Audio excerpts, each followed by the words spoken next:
me introduce our keynote speaker of the forum, President Professor Muthanna Abdul Razak, the founding president and the CEO of the American University in the Emirates. Professor Muthanna Abdul Razak, his constant drive to excel inspired him to establish the American University in the Emirates in 2006. His inspirational leadership and commitment made the university a known entity in the region. His tireless efforts are to make the American University in the Emirates as one of the leading higher education institutes, providing an integrated pathway for students to become creative, effective, and productive members of the community. Without further delay, the floor is yours, sir. Thank you, Professor Marwan, for such introduction, nice introduction. First, I would like to welcome everybody, the panelists, the audience of this forum. We know I don't want to give a lecture in this area since my specialization also in business as a professor in accounting and finance. But really, this forum should lead or recommend some approaches that we can put them in practice to overcome such a crisis. We are talking about crisis, but we don't have a real case. Always we are talking about the past. Now we are living in the same crisis, and we can be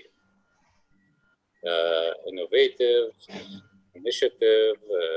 We should make decisions on the crisis. And I don't want to talk about any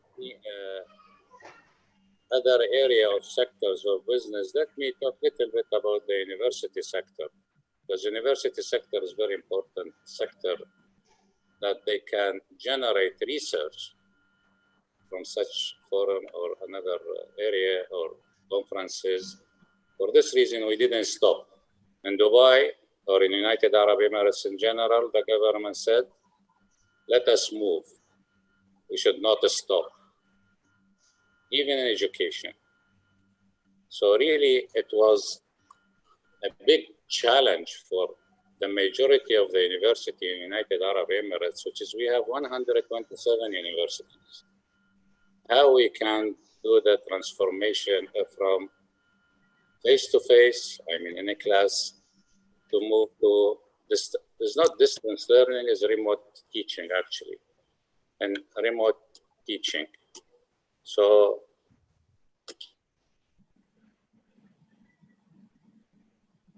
you're muted, Prof. Professor Muthanna, the microphone is muted from your side. Okay, sorry. So all of us, we work as a family, all the academic, the staff, the technical staff, to move within 1 week to deliver classes, to deliver courses, lectures, training, in the same rigor way as we were doing it, with the same equality. We achieved the CLO, I mean, course learning outcomes, the PLO, program learning outcomes. We faced many challenges, but blended learning, it was really a challenge, and we learned a lot during this, since April until now. And now we're going to move to another summer too, by July 10. And during those 3 months, really, we have learned a lot, and we continue moving in this direction. As a Professor Marwan, just to let the audience and the panelists, I'm not only the founder of IUE, I mean American University, I'm the founder of Abu Dhabi University, and also the founder of American University Kurdistan. So if I can say 55 years of experience in higher education. So I'm in business.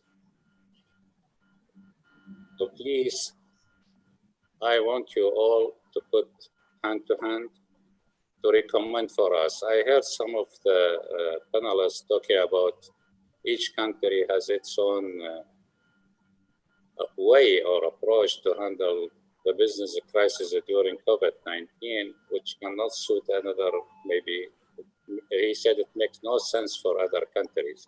Yes, this is true, because each country has its own culture, ethics, beliefs, attitudes, principles, mission, vision. So definitely we should not import anything from others. We can learn from others to create our own system to handle this crisis. And inshallah, if we will move from it to be better. And now we have to think not about the current situation, we want to think about what after the COVID-19. What are we going to do? What the changes? Even at the university level, what the programs is going to be offered? Do you need skills? Do you need to concentrate on theory? Okay, do you need to concentrate on certain specialization like artificial intelligence, whatever, those programs that they help us in delivering quality education. So I'm sure this forum will be the base or the trigger to move for more conferences, whatever, forums or symposiums. And also we have, I think, the third international conference on August 8, 2020. Just I want to tell you something. The graduation of this year at AUE is going to be delivered in a unique manner. And we're going to be in Guinness. We're going to deliver the certificate to students by drones and see how our team, they are thinking. The students will come to the car park of the university. They park there, and there is a stage. The chairman of the board of trustees, the president, and maybe one of the chief in this country, he will join us. And the vice president for student enrollment is going to call the names of the students and the students inside the car to keep the social, distance. They are not allowed to step out from the car. They hear their names by the FM, either by their phone or by their radio in the car, and the drone will fly from the stage going to the students and deliver the certificate and carrying his or her photo on the drone. And then we will organize a let's say drone show or light show. Sorry. And after that, we will have some fireworks and to celebrate this graduation, which is the 10th graduation ceremony. And we have chosen very specific date, which is July 15. And July 15 is the birthday of the ruler of Dubai. So we'll celebrate his birthday. We'll enter Guinness as United Arab Emirates, and this is, we will add it to Dubai achievements. And also we'll make our students happy, staff happy, faculty happy, and everybody will celebrate. So thank you very much. I wish you the best, and I will stay with you, but not the whole, I don't know how long does it take, how it's planned. And also I want to congratulate Dr. Asim. Professor Asim is the Dean of College of Business Administration. Thank you, sir. Professor Marwan, the Vice President for Research, and all the team they work very hard really to deliver such forum. Thank you very much. Thank you very much, Professor Muthanna, for your wisdom and inspirational words, always encouraging your team to carry you forward, and hopefully we will carry on that as a team, inshallah. Ladies and gentlemen, our forum this evening consists of two sessions. Session one will be chairing by myself, and the second session will be chaired by Dr. Tahar Masoud. Now, let me introduce my first guest speaker of the session, which is Dr. Bruce McCloy. Dr. Bruce is a friend and colleague. I know him for over 25 years. I think I was appointing him as the chair of the Industrial Liaison Committee when I was the head of a School of Engineering and Technology at De Montfort University. Currently, Bruce is the chairman of Transform Technology Limited and is contributing as a senior consultant with extensive experience at executive and non-executive director level in the private companies, as well as the government department in the scientific and transport sector. Bruce is a business coach for the European Horizon 2020 Research and Development Program. Bruce provides strategic board level advice and coaching with the detailed project management and solution implementation at the operational level. I would like Bruce to take the floor and give us your thoughts and opinion on the COVID-19 and the implications for businesses. The floor to you, Bruce. Okay, Marwan, thank you. Well, all very interesting and all extremely challenging. I think probably what I will do, my business is an SME, a small, medium-sized business in the UK. The UK has had a particular set of challenges, shall we say. We're a very multicultural country. There are lots of faiths, there are lots of different groups, and therefore it's not trying to have one solution fits all. The government have tried, but it's not been that difficult, I guess. But from the SME community point of view, and lots of people coming out of university want to start businesses. So this is something that I talk quite a lot about. I would say 4 out of 5 SMEs in the UK are really worried about the impact of COVID on the businesses. The larger businesses were better able to prepare and have had the advantage of some significant government furlough payments to keep their staff on.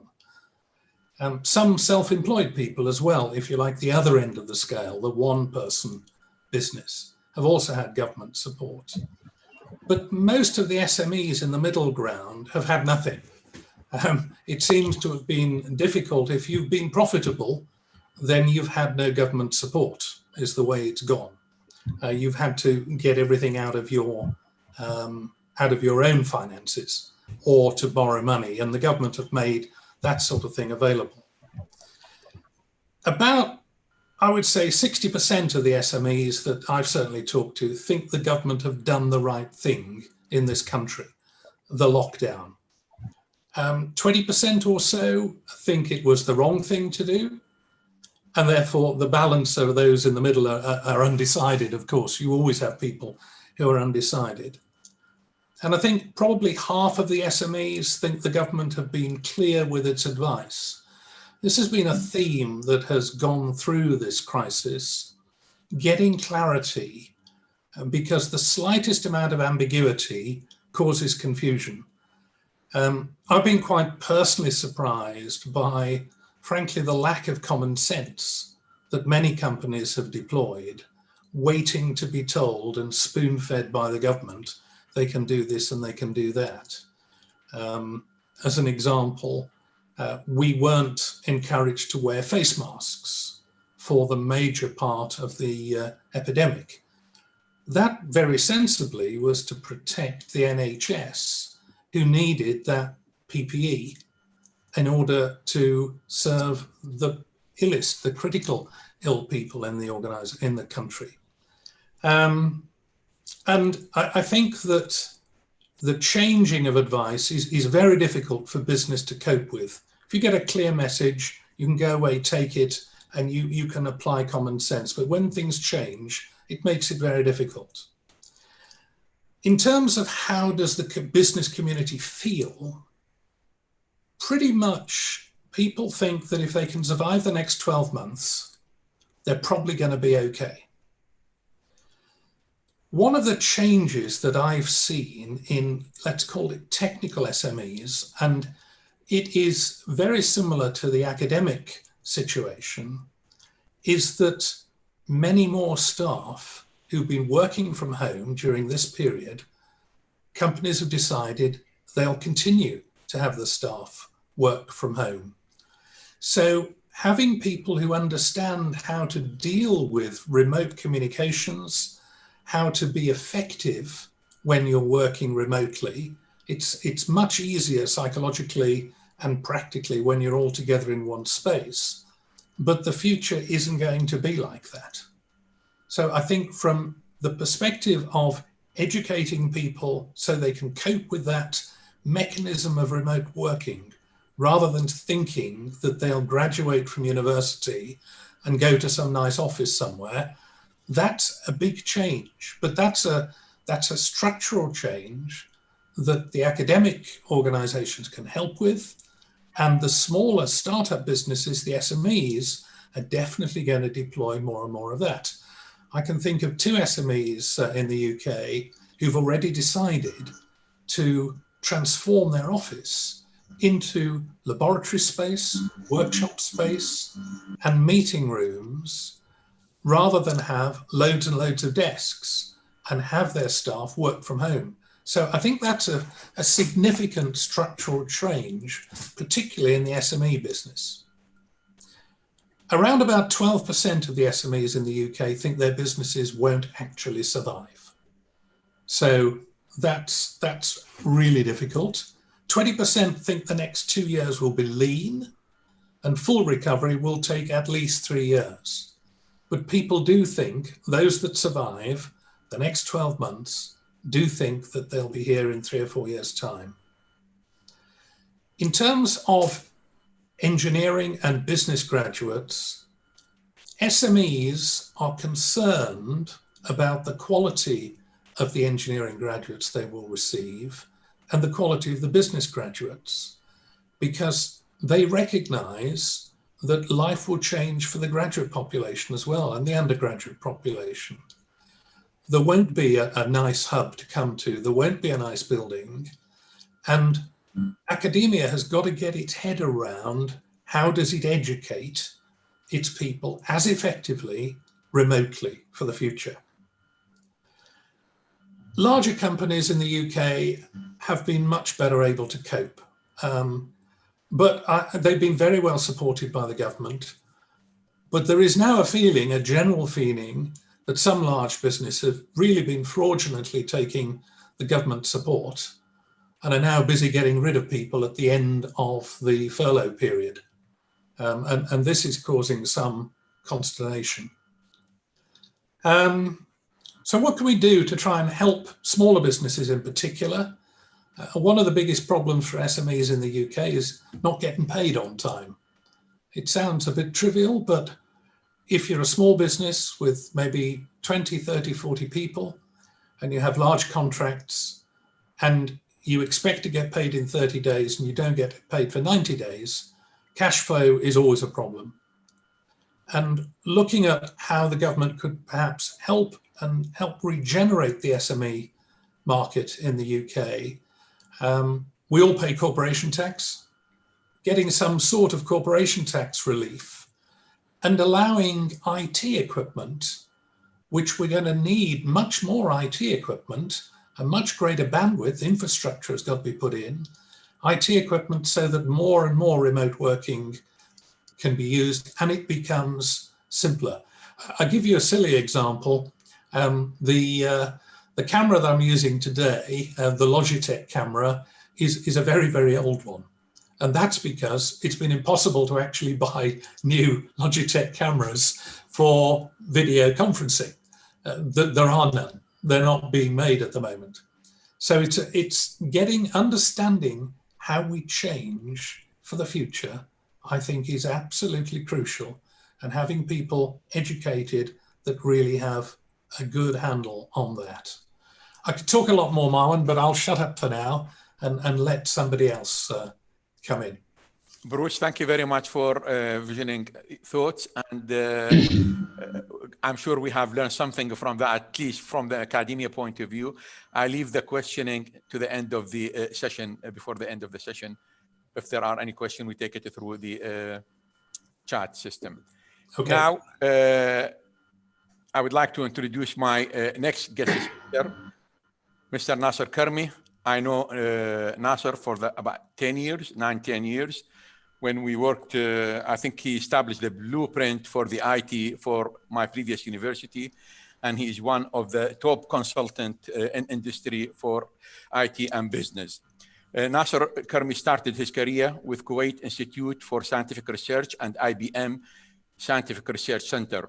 His technical career climaxed as a senior advisory role for the IBM, where he served as a chief architect for the application development strategy for workstation. If you remember that, it's quite long, it's called DB2 tools. He also was involved in the design and development of several software projects, including IBM Visual Age, C++, family of products, distributing tools, and IBM Case. Nasser also served as a chief architect for the technology center. He has worked as a consultant with many agencies, international organizations, including AT&T, GM, IBM, HP, Microsoft, Quebec Professional, and Canadian federal government, as well as United States Atomic Energy, Royal Insurance of the United Kingdom, as well as in the past with the, I think, Al Ain University in the United Arab Emirates, as well as the Arab Bank. I think we would be delighted, Mr. Nasser, to share your experience with this forum today. The floor is yours. I really appreciate this opportunity to do it. I'll be more than glad to basically shed light on what is being done currently in Kuwait and in some countries. But before we do that, I want to comment a couple of things on what Bruce said.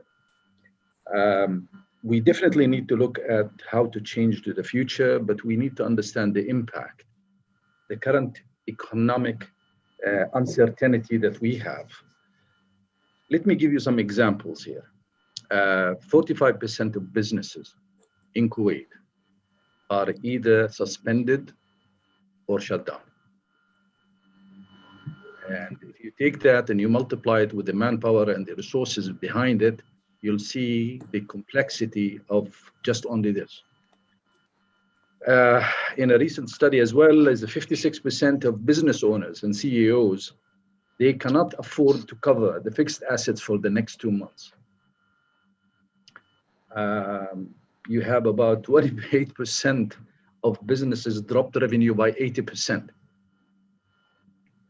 You have about 9% of business revenue dropped by 50%, and about 30% of the remaining of the 45% or the 55% who did not shut down are in clear violation of the labor law in terms of payments and in terms of vacations and the rest of the benefits.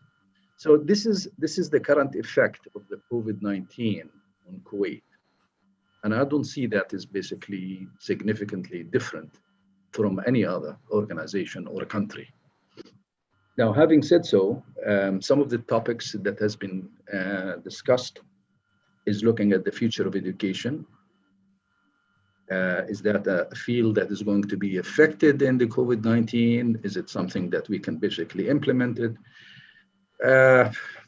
We have been developing with Professor Marwan since 2007 data centers for the education. And we basically devised it and built it to support the distant learning. And I underline the distant learning because I don't think that education exists anymore. It is learning now who's taking over. So learning means is that you would basically have the 80-20 rule. 80 is on the student basically to develop and learn. And at 20% probably is the coaching, if you wish. I want to give you some facts on a project that I worked with MIT in Malaysia and Singapore. And we wanted to establish a campus for MIT in Malaysia and in Singapore. I think Singapore campus went very well. But to give you some statistics, which is basically is going to confirm, this is pre-COVID issues. The number, and these numbers were mind-boggling, and it wasn't out of me, it was out of the US Embassy and some of the colleagues of the Ministry of Education there. The number of expats, or let's say the Indian subcontinent, if you look at the US population, student population, you'll find it about 35% Indians, and you'll find about 32% Chinese, and the rest is the rest of the world. The number of students who has a GPA of 4 out of Indian subcontinent, GPA 4, no less, is equal than the total student population of the United States. These are figures. You can basically go and check them out. Now, what I'm trying to say is that there are certain countries has been involved in education on distant learning, or let's say on an online learning, much early, and I think they adapted. Now, with the COVID business happening, and we need to understand how this business, whether it's education, aviation, retail, hospitality, how would basically bounce back, if it can bounce back. There's about 4 models. Basically, the V model, which is come down and go up, which is unlikely to happen. So that's the V model. And then there is the U model. The U model is basically going down, sustain, and then grow up. And that's the U model. Probably that's most likely what's going to happen. But then there is the L model. The L model is a more serious one, which basically means that you are going to be in recession.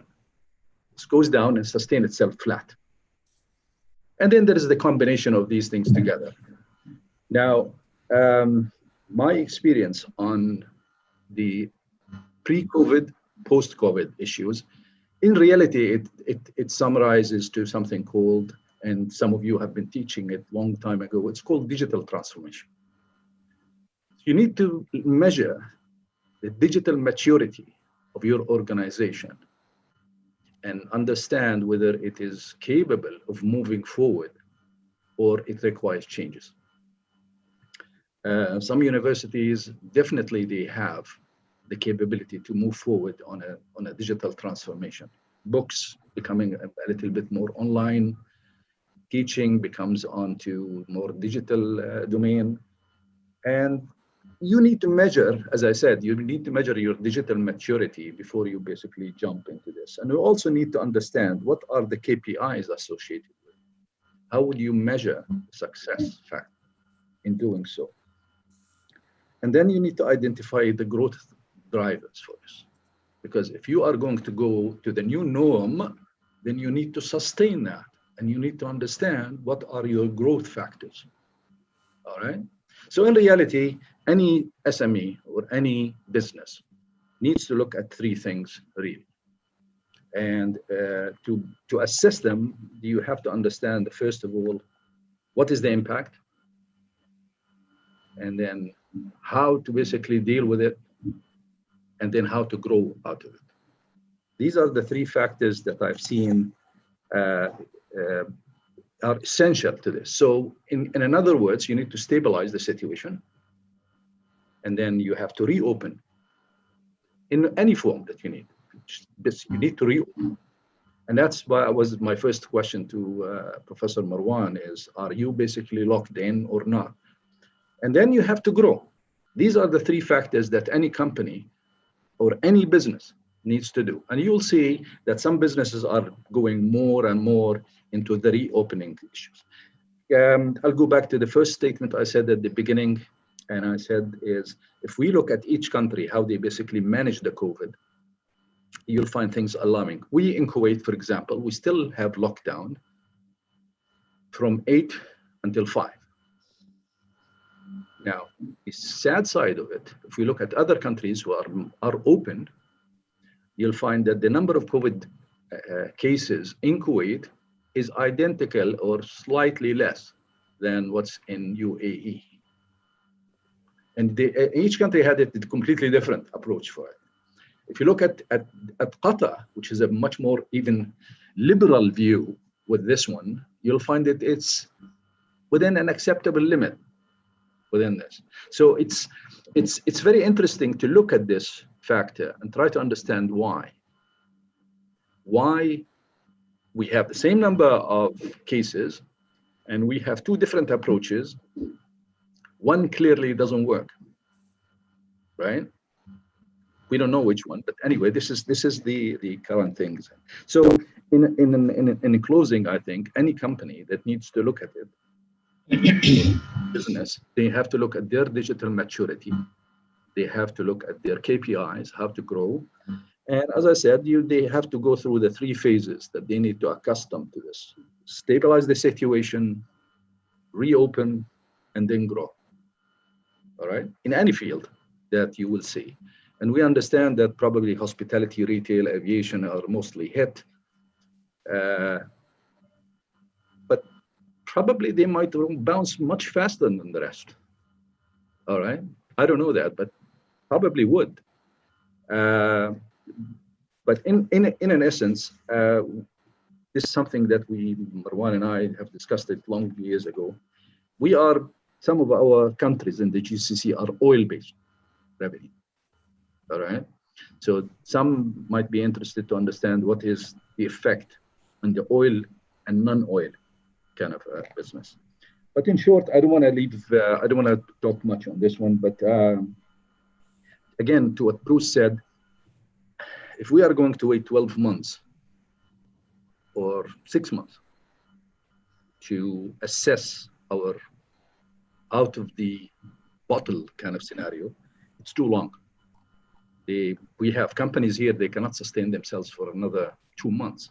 So stimulus packages is very, very critical, very, very much critical. Dispensing them needs to basically be looked at in a scrutiny, trying to understand how it works, and basically look at how can we improve operational maturity of these organizations. Thank you very much. Thank you very much, sir. Thank you, Thank you, Nasser, for a wonderful speech as well as sharing your thoughts with us. You know that we led the Middle East in, I wouldn't say distance learning because that is the wrong word to use in the Middle East, as you know. It is a blended learning, and you know, you've been with me for 10 years, and some countries, they would not respect any distance learning or qualification. The leading university in the world since the establishment of 1969, the Open University, it is the first university in the world. Most of the Arab countries in the Middle East, up to now, they would not recognize that degree. Despite that degree is one of the top qualification worldwide, and the curriculum is outstanding curriculum. I have implemented that curriculum in 10 countries in the Middle East. Mr. Nasser, supporting the infrastructure with the blueprint of the IT, how we can develop. However, in the end of the day, really, we start working on blended learning. Unfortunately, most of our staff or academic, they misunderstand what is distant learning, what is e-learning, what is remote learning, what is face-to-face and blended learning. We have discussed these with many countries in the Middle East, ministers of higher education, and in the end of the day, we have approved. In Lebanon, they insist it has to be 50-50 blended learning. When I say 50-50, it means 50% is face-to-face. In Oman, they accept 40%. The rest, Kuwait, they accepted after 2 years, struggling with them, 40%. And most of the rest of the country, they accepted minimum of 40%. Egypt, in the end of the day, they accepted 40% face-to-face and 60% blended learning. And we have worked hard with the Open University over the years to define what is a blended learning and what is the commitment of a student as well as our staff. We will talk about that maybe in different concept, in different forum, in the details of shared experience of distance learning, open learning, and e-learning, maybe later on. Once again, Nasser, Marwan, if you allow me, just want to comment Please. on something that is very dear to me when you basically mentioned it. Yeah. I think if we look at the universities like what we did with the MIT and some of the campuses outside the United States, there is a revolution in here that's happening, which is basically the just enough revolution.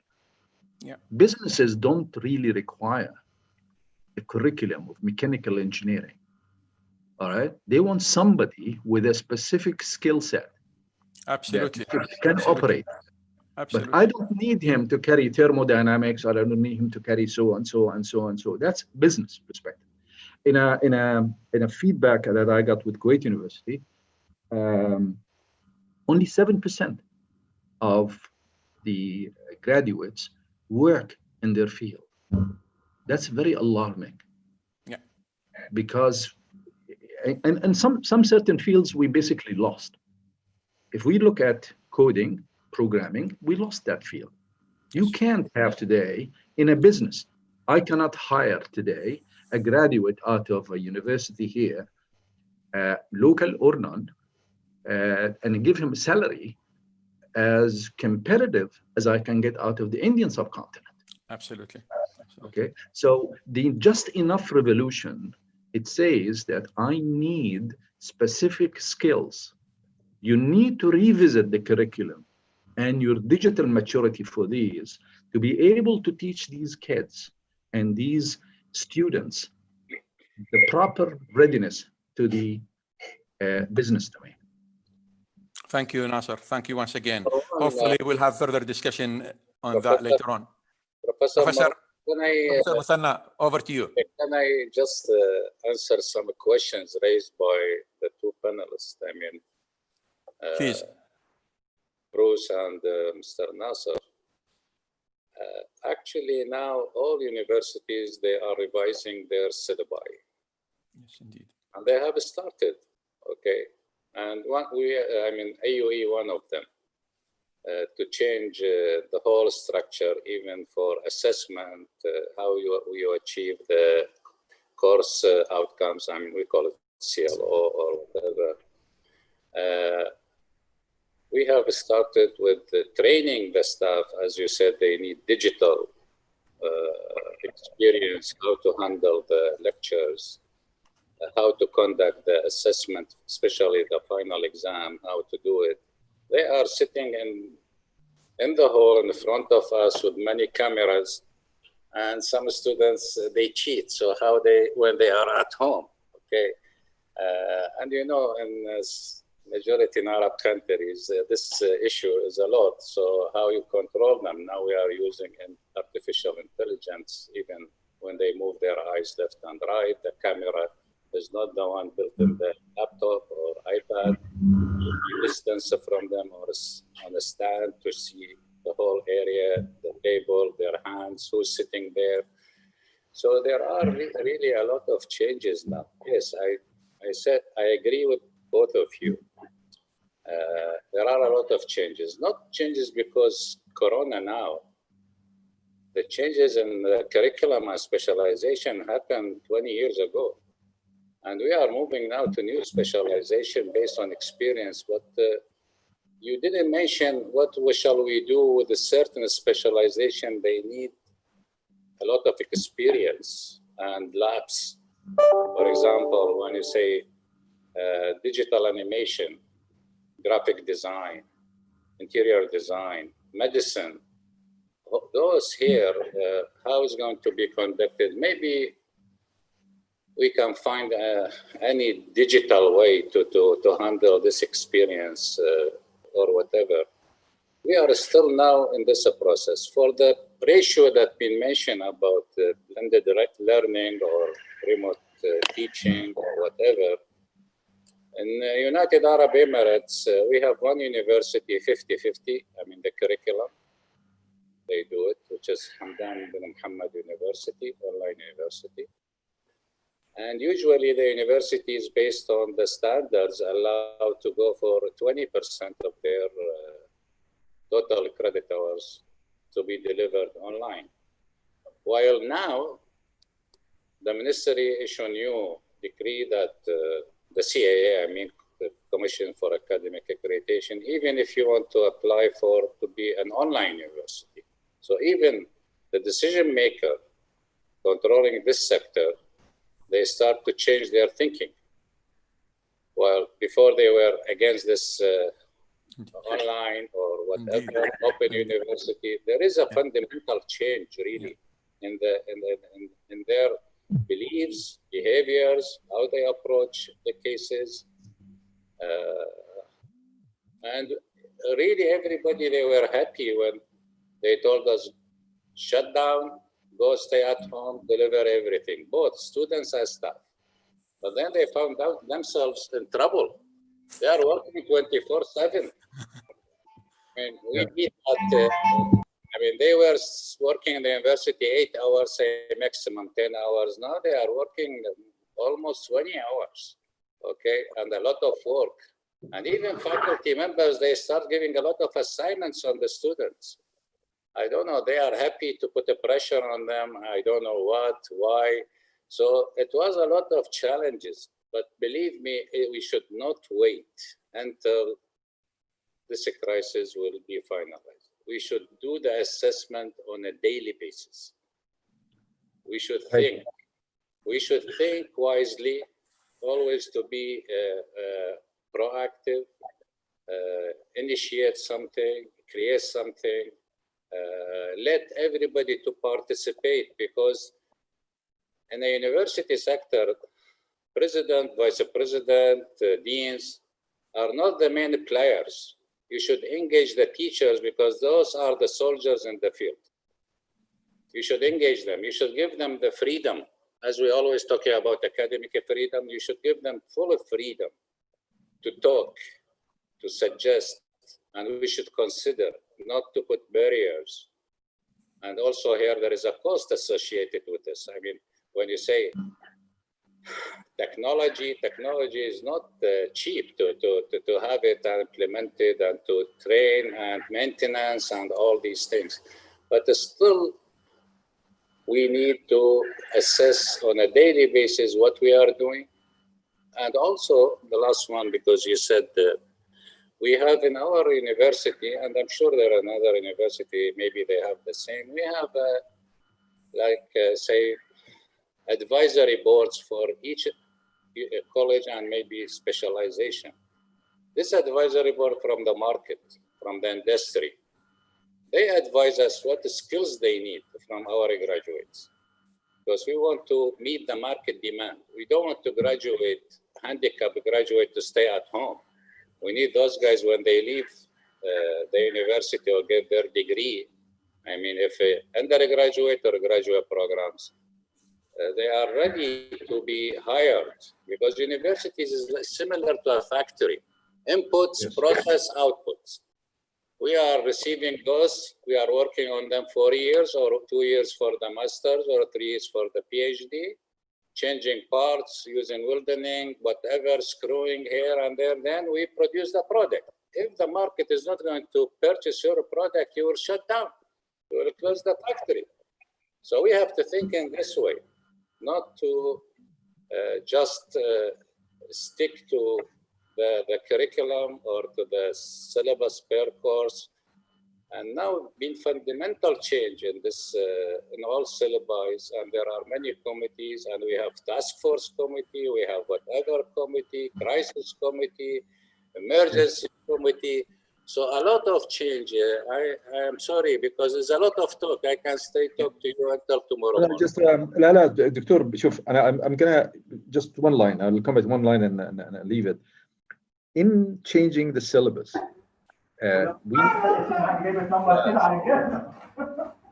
we need to ask, in any change in the syllabus, the everlasting question is this thing is science or it's an art? For example, if we are going to teach programming is what? Is it a science or is it an art? And basically try to navigate your syllabus between these two. Science means I need to have a coached teaching. And art, I need to basically enlarge the skills of the students to become and give them the tools develop. These are the two things that basically I have seen in many syllabuses when you look at change of these. But I agree with you. This is we need to look at the final product, and we need to tune it. We need to basically make it a swift, effective machine. Simple. Marwan, all yours. You muted it. I don't know why. Mr. I always mute it because, you know, now you hear some disturbance. Okay. I will let you about the joke. Students and even faculty, they face it during those delivering the lectures. You know, in Dubai or in many people, they are staying in a small apartments, not a villa, big house. And he or she, as students, wife their children there, where they go and to listen 3 hours for the lecture, for example. And you can see a lot of things here. They go outside, they cannot go outside, okay? Exactly. So even the environment will change, and you can see the shouting. I said now 3 times, I put my hand like this because my granddaughter, she came here and said, stop, because she wants to come here. Yeah. So there are really a lot of issues. It's not issue, I mean, areas that we have to look at it. And but you know, I was planning to talk about 2 papers. I read them during my PhD at Manchester. One of them is, both of them been done by a professor from United States. His name Arnold Waldavsky. And people, a lot of criticize him. The first one, he said, the title of the paper, if planning is everything, maybe is nothing. And now this is approved. Whatever we have a plan, by this virus, there is no plan. I mean, you have to revise and to restart and to change, and the plan every day changing. Now, are we going to reopen or not to reopen? We don't know. Until now, we don't have any clear idea about August. And people talk about 50 years of planning or 10 years of planning or long-term planning. And there is another chapter in his book called, the title of the book, this chapter, if a butterfly might be caught, no elephant will be stopped. So as you can imagine, he's always using nice titles like this. He talking about those systems or network or whatever. You might catch problems exactly similar to a butterfly. When you catch a butterfly, it will die. But you have elephants.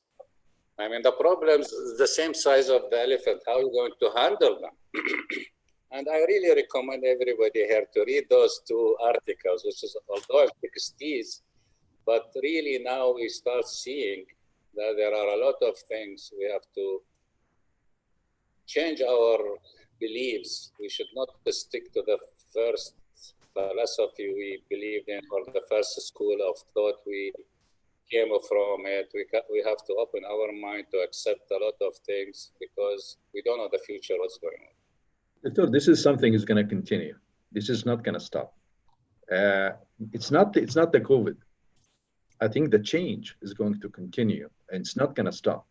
If you are doing your business today in a much more with less cost, why should I change? Simple. No. Right? So this is what's going to happen. What's going to happen is that you are seeing a monumental change that making elephants, as you have, if I can borrow your term, dancing. Now you can see elephants can dance. Why? Because this change is very monumental. It's going to eradicate many businesses. These businesses should die and new ones will come up. It's always like this. Yeah. That's the normal human evolution. But unfortunately, we needed a catalyst to make this thing happen. But it's not going to stop.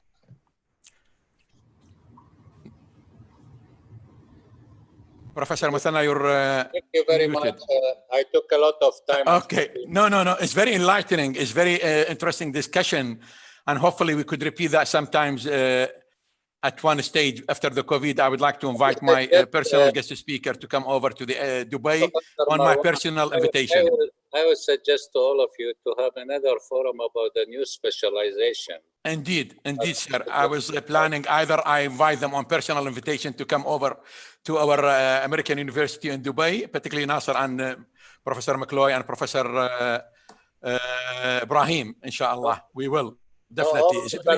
All the panelists, I'm inviting them to visit our university to see how many new colleges in the Middle East been established in this university and how many specialization they are unique in MENA we have offered because there is a demand on them. Thank you very much. Thank you, sir, and thank you for your invitation and kind invitation for our panelists. Nasser, thank you very much. Give me the pleasure to introduce my next speaker as a friend and colleague.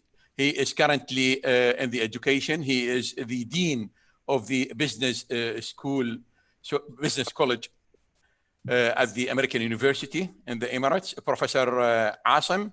He accumulated over 30 years experience in teaching, research, and consulting. Professor Asim, he will be talking today about the unemployment effect caused by the COVID-19. It's over to you, Professor Asim. He's muted. He is muted. Professor Ibrahim, you're here. Okay, now it's okay, fine. Okay. Yeah. Now it's okay. It's okay, fine. So I'm sorry, I'll mute myself. Okay. Yes. So thank you so much, Professor Marwan, and thank you for the panelists, and especially for Mr. Nasser and Dr. Bruce. And aligning with the same talk, I will take the lead, and I will go for the consequences of what we discussed now, that you discussed now, and it was a very interesting discussion. So the consequences, the unemployment, and if you allow me, I will share my screen. I hope it will work. Yes, I don't know if you can see my screen now. Yes. Yeah. Okay, perfect. So here I'll try to give some lights about the unemployment, how COVID-19 impact the unemployment, and I will share with you the situation now. I will start with say from the Bureau Economic Research, National Bureau for Economic Research in April 2020, and they mentioned that we are in the middle of the way. It's not the final say here what happened for COVID-19 till now, and they speak about around 20 million decline in the number of employed workers, and they give us some thought also about the situation now. As you see here from the graph, we have a peak in the unemployment rate happened in 2010, and this is what expected here will happen for 2020. So they expect, this is the curve. It was going good because in 2010, you know, we got this recession 28. So and we expect the recovery of this recession in 2020. So it was very good, but it happened that COVID came, and this will cause another unexpected raise for the curve for the unemployment rate. And the same happened for the employment to population, the ratio of employment and relation. Again, it was very good, and we got some improvement in the previous 3-4 years. But this is the expectation here. This will what will happen in 2020 concerning the employment population. And again, this is the labor force participation. Also, it was good, and especially during the previous 3 years, because we expect that we recover completely from 2008 recession. But again, unfortunately, we'll go for this.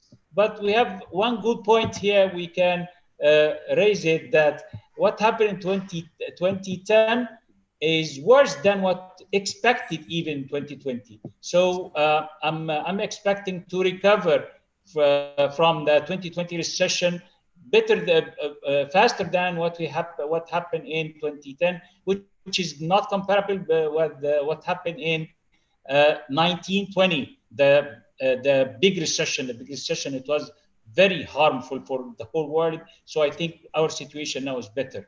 And unemployment, as expected, will affect also the GDP. And according to the IMF expectations, the GDP expected to reduce by almost 5%. But again, still the situation is better than 2010, because in 2008-10, the GDP reduced by almost 7%. So still the situation is controllable up till now. And here I will go also for the another resource, the labor market statistics. And they said we have a lot of issues happen because of COVID-19. And they said in case of labor market, many millions of workers across the large number of countries have been directly impacted. Why directly impacted? Because of this classification. If you see the graph here, you will discover why this happened. This happened because in the low income countries and low middle income countries, we have a very dangerous part here. Around 88% of the total employment is informal employment. And this is the main point. This is the dangerous point, informal employment. So we have 88% informal employment and almost 68% affected by COVID-19. This is the major issue here. So here is the key of the solution, how to control this, how to find jobs for these people, how to return back these people for the work. This is the point. And based on the previous discussion, especially with Mr. Nasser, I think we have to re-educate the population, because the current jobs should die. We have to create new jobs. This means we have to improve the skills for the current population to let them go back to the workplace. So this is the main dangers here. 88% of the unemployment is informal employment, and in the also the low middle income country, 85% is informal, and 80% of them, and here the percentage is higher, in spite of here about the low middle countries, 80% of them almost affected by the COVID-19. So here the major issue, how to save these people. And this is the major issue for the countries. And the countries suffered because of this, and the countries start to prepare some support for the companies, some support for the people. But the challenge is how to get the support for the deserved people. This is the problem, because 80% of the employment, employment are not clear, not recorded, especially for these type of countries. This is the main challenge, and we have to think how to solve this, how to reach these people, how to improve their skills, how to avoid the affection what happened from COVID-19, which is, as you see here, 80%. Of course, in this area of the world, the high income countries, the effect is little, because only 20% from the employment is informal employment. And of course, we have here a very, very critical issue also. 15% of them means 75% of the informal employment affected by Corona, even in the high income countries. So this is some statistics came from the information from the ILOs. Sorry. Carry on, Professor Asim. Carry on. Okay, please. sir. So I will give here two quick examples. One of them, how this affect the COVID-19 employment in the G7 economics. So here we have ratio between 30 millions and 1.7 millions in Japan, 30 millions in the United States, up to 1.7 million in Japan, which is a huge difference here. The range is very different. Discrepancy is very different. So several European governments have softened rise the unemployment with generous wages subsidies. And this is the role of the government and the role of the IMF, how to support countries, how to give them money. I will go through here also one of the main interesting graph for the unemployment claims in US. As you see here, it comes from almost 5.5 million up to almost 7 million within 2 months. So this is the harm happened in US, which is one of the high income companies.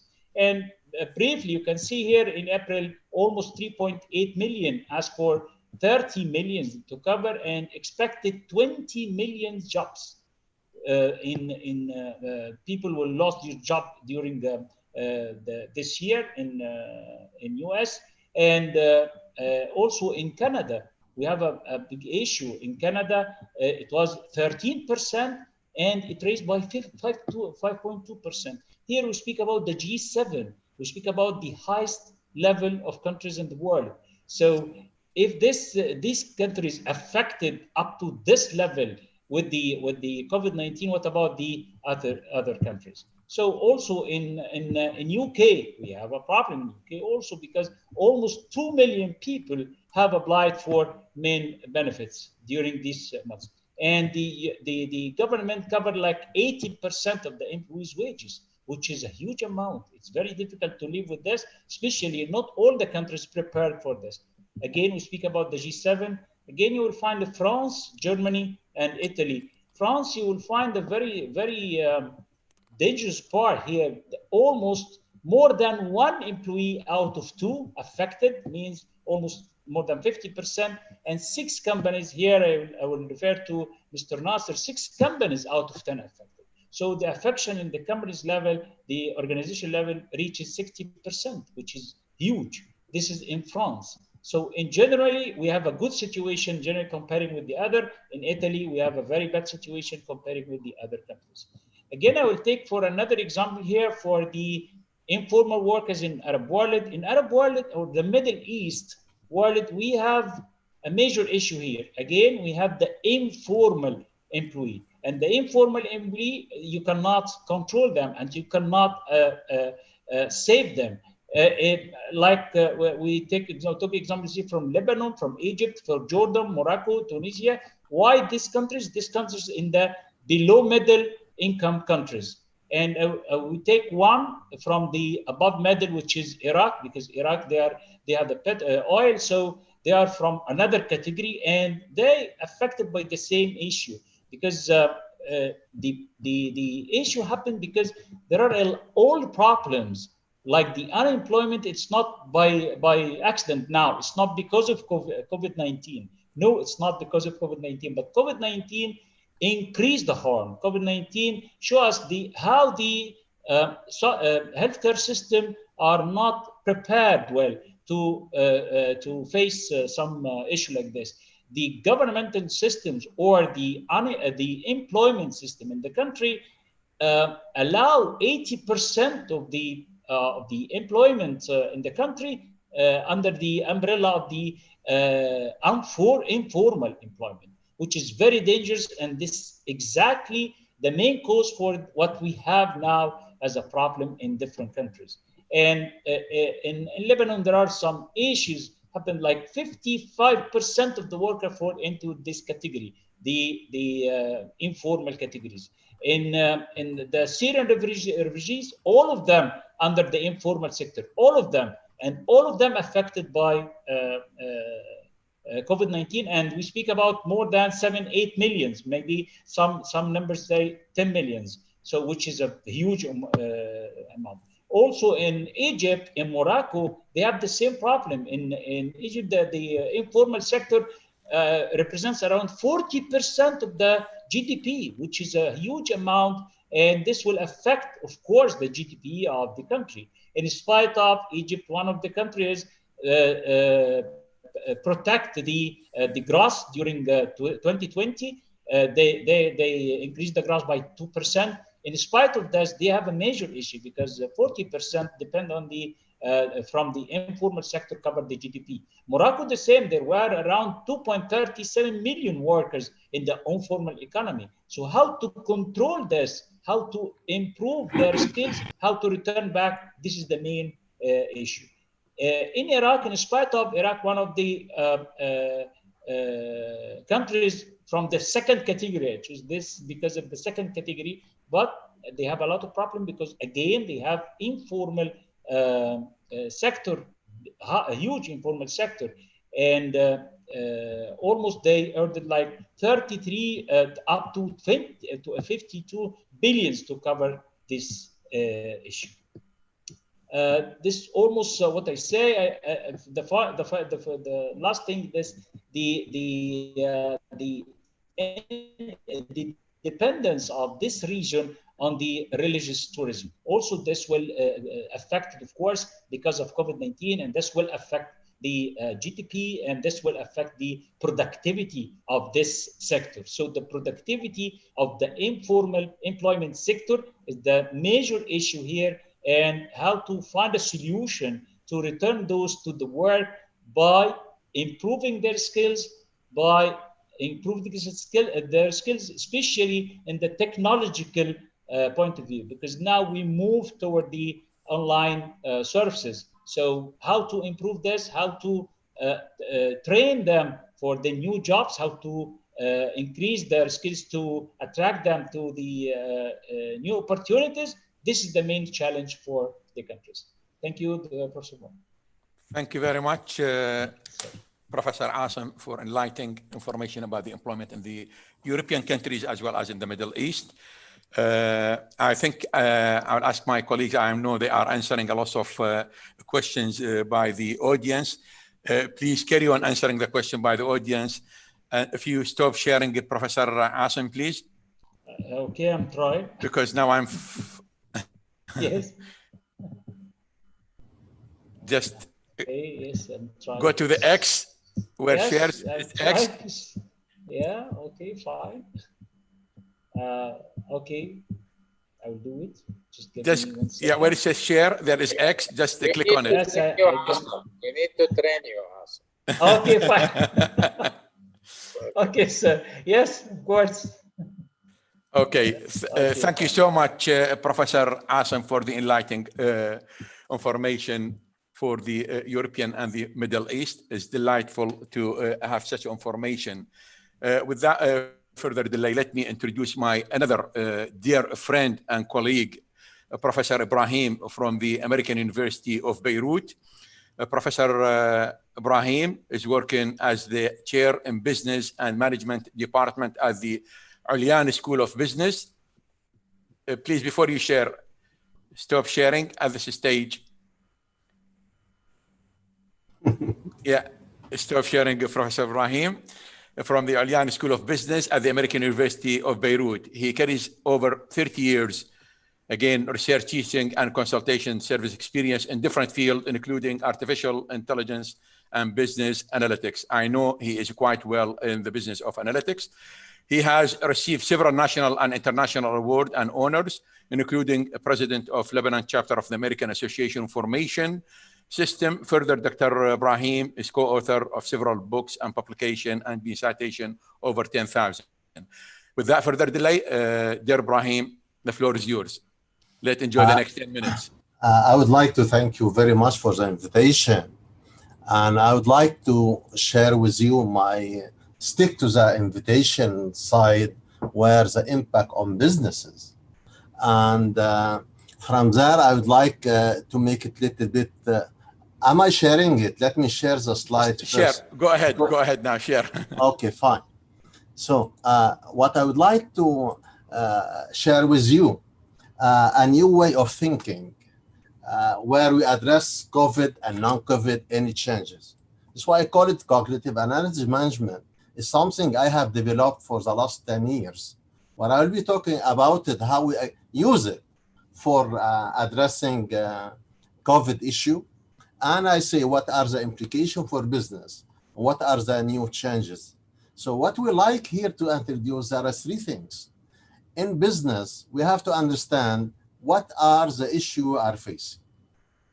This is the number 1. If we don't know what are the issues, where to go, stay where you are. You know, the Alice and the cat issue. Now, analytics, once I decide where to go, I use a methodology to get me there. And the last thing that some colleagues said we can do nothing, I disagree. We need the management to align, communicate, support the recommendation to create value to all people. When you talk about, for instance, sorry? Can you share the slides, please?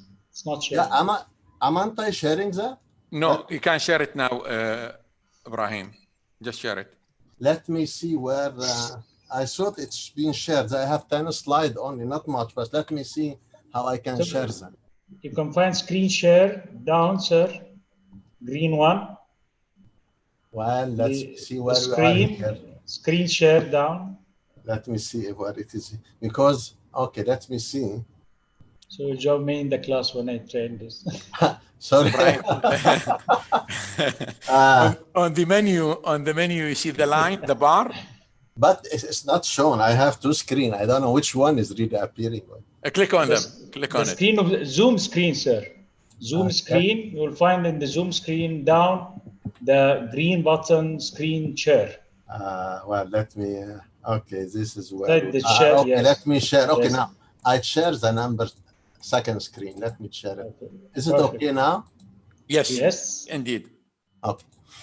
So let me. Okay.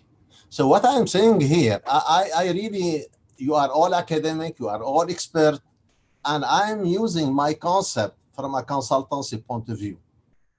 Where to address any challenges, I have applied that new thinking across platforms.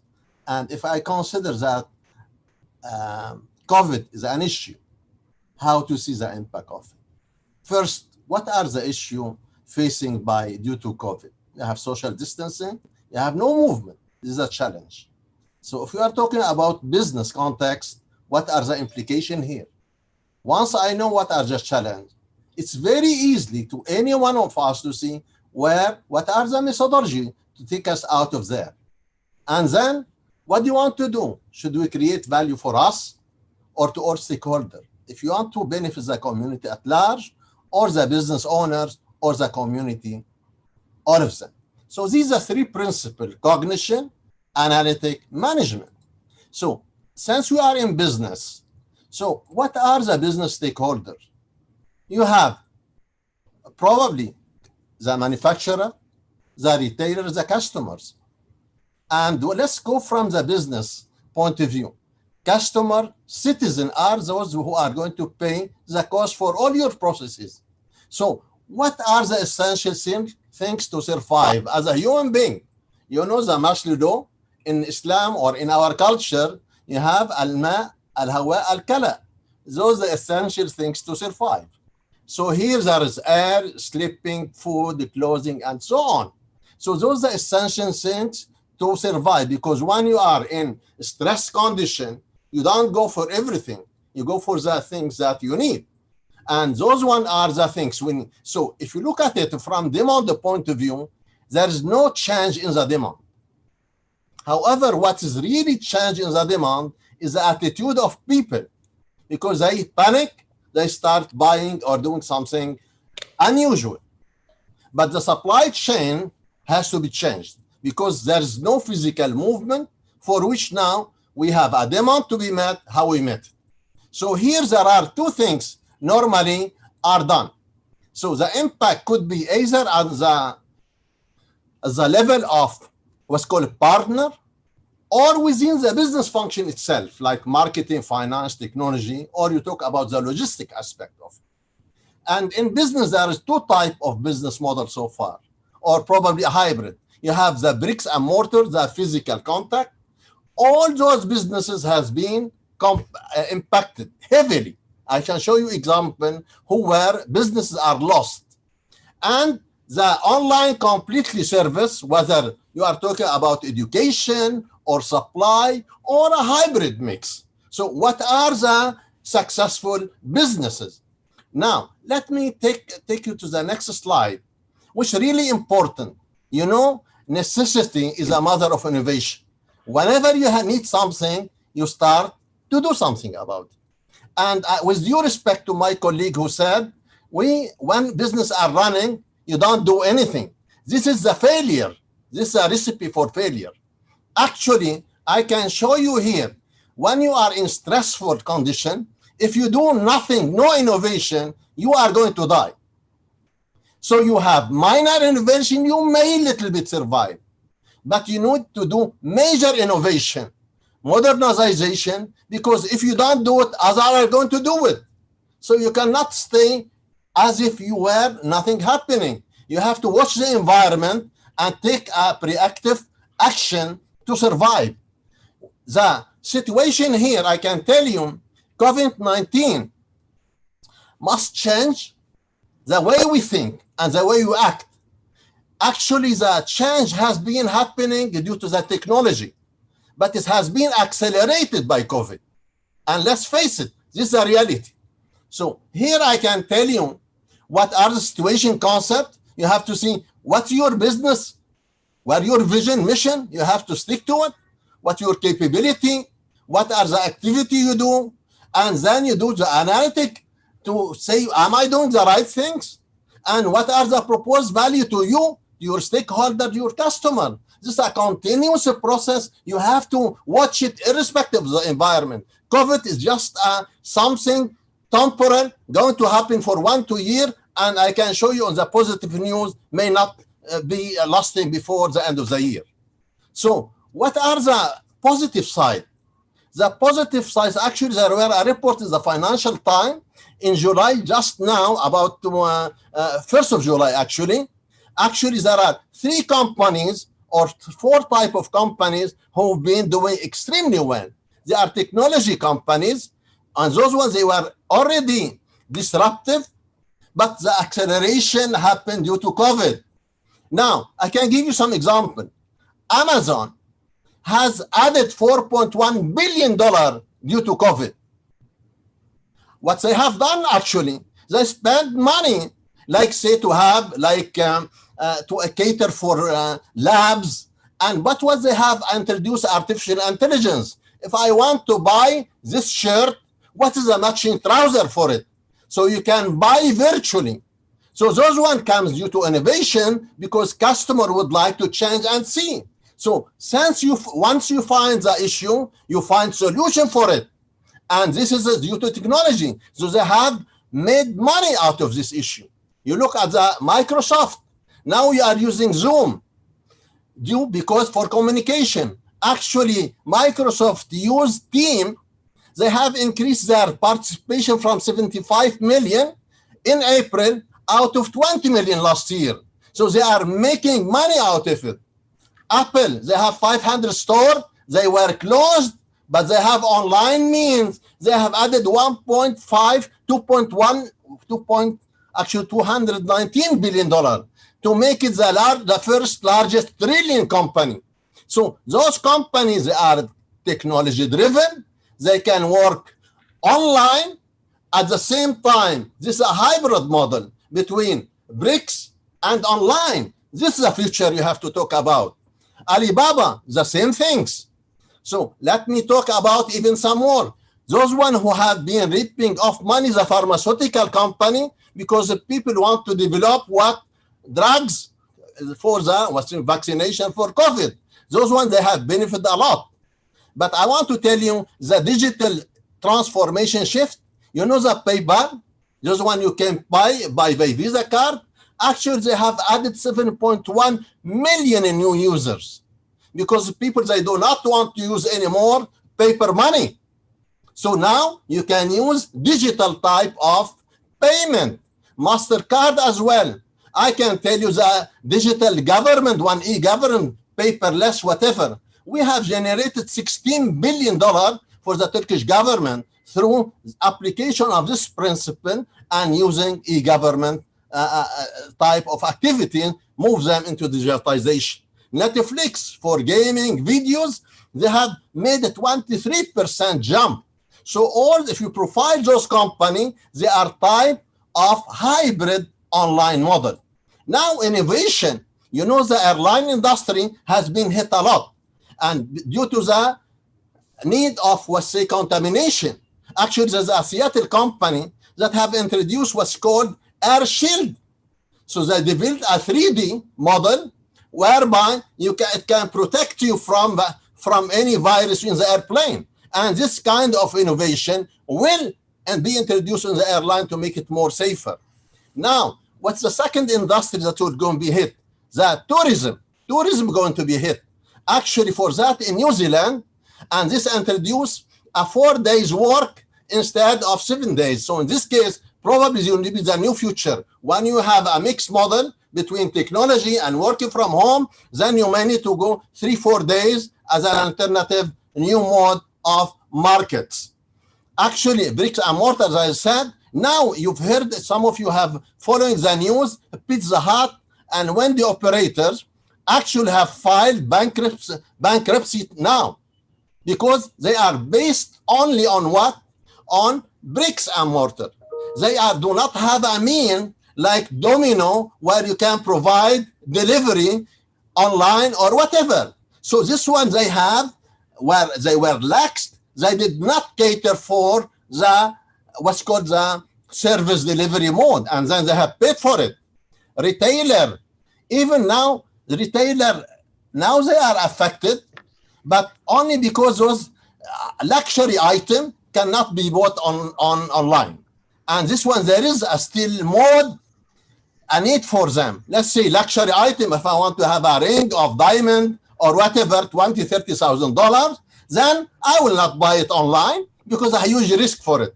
So in this case, you should have a mixed mode for those type of activity. If you look about inflation, European and American paid billions of dollars.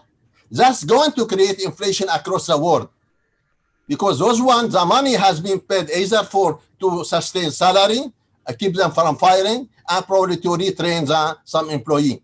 But what's the impact on education? 50% of university will die if they do not adjust. And now the question, how? I can tell you, at our university, we are laying off 25% of staff now, okay? Because this one, a huge cost, business, hospital, whatever are down, then this is a consequence of having too much capacity on board. Now, in this case, let me finish with the positive news. Actually, now the Oxford vaccine, it's the front runner. Actually, is going to be available. Hopefully, the phase 3 going to finish by end of August. And if things goes well, then we may have by the end of the year a complete deployment. And this will make my end of the talk. And if you want to hear the news, you can hear it just now, and I can play it for you. This is a special video on COVID. So hopefully, on the positive side, we will have the end of COVID by the end of this year.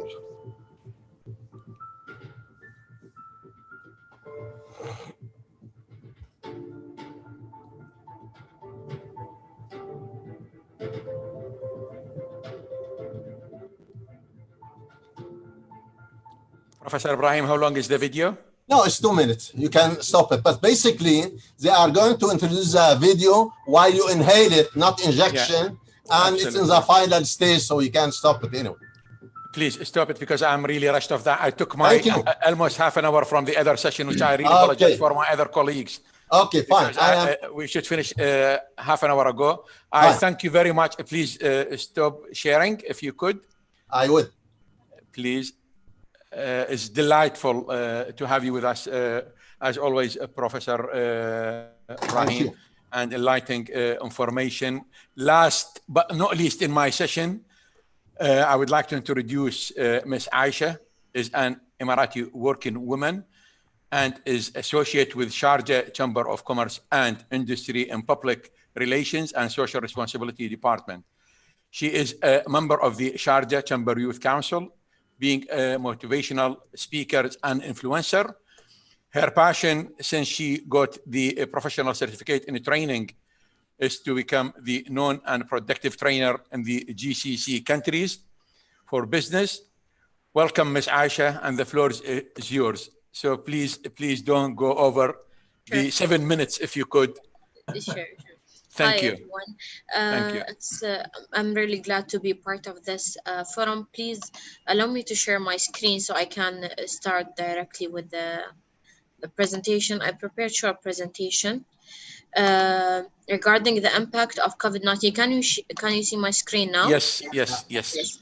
It's about the impact of COVID-19 on SMEs and GCC. So the world today is going through a global crisis that is threatening businesses on all levels and in several industries. And the chances to survive are low for businesses that do not continuously improving their strategies to adapt with current situation. Actually, the pandemic of COVID-19 caused a major disruption which have a great impact on SME sector and GCC. I'm going to talk particularly GCC. So the SMEs, here are some percentages which say that the SMEs are key players in the global landscape, especially in emerging markets such as Saudi Arabia. And according to the World Bank, SMEs represent around 90% of businesses and more than 50% of employment around the world. While in Gulf countries, and according to UAE, according to the Ministry of Economy, SMEs actually represent more than 98% of the total number of companies in the country, contributing towards 52% of non-oil GDP. So we are moving now to the new normal situation where the SMEs and the GCC will experience this situation or this phase in business world.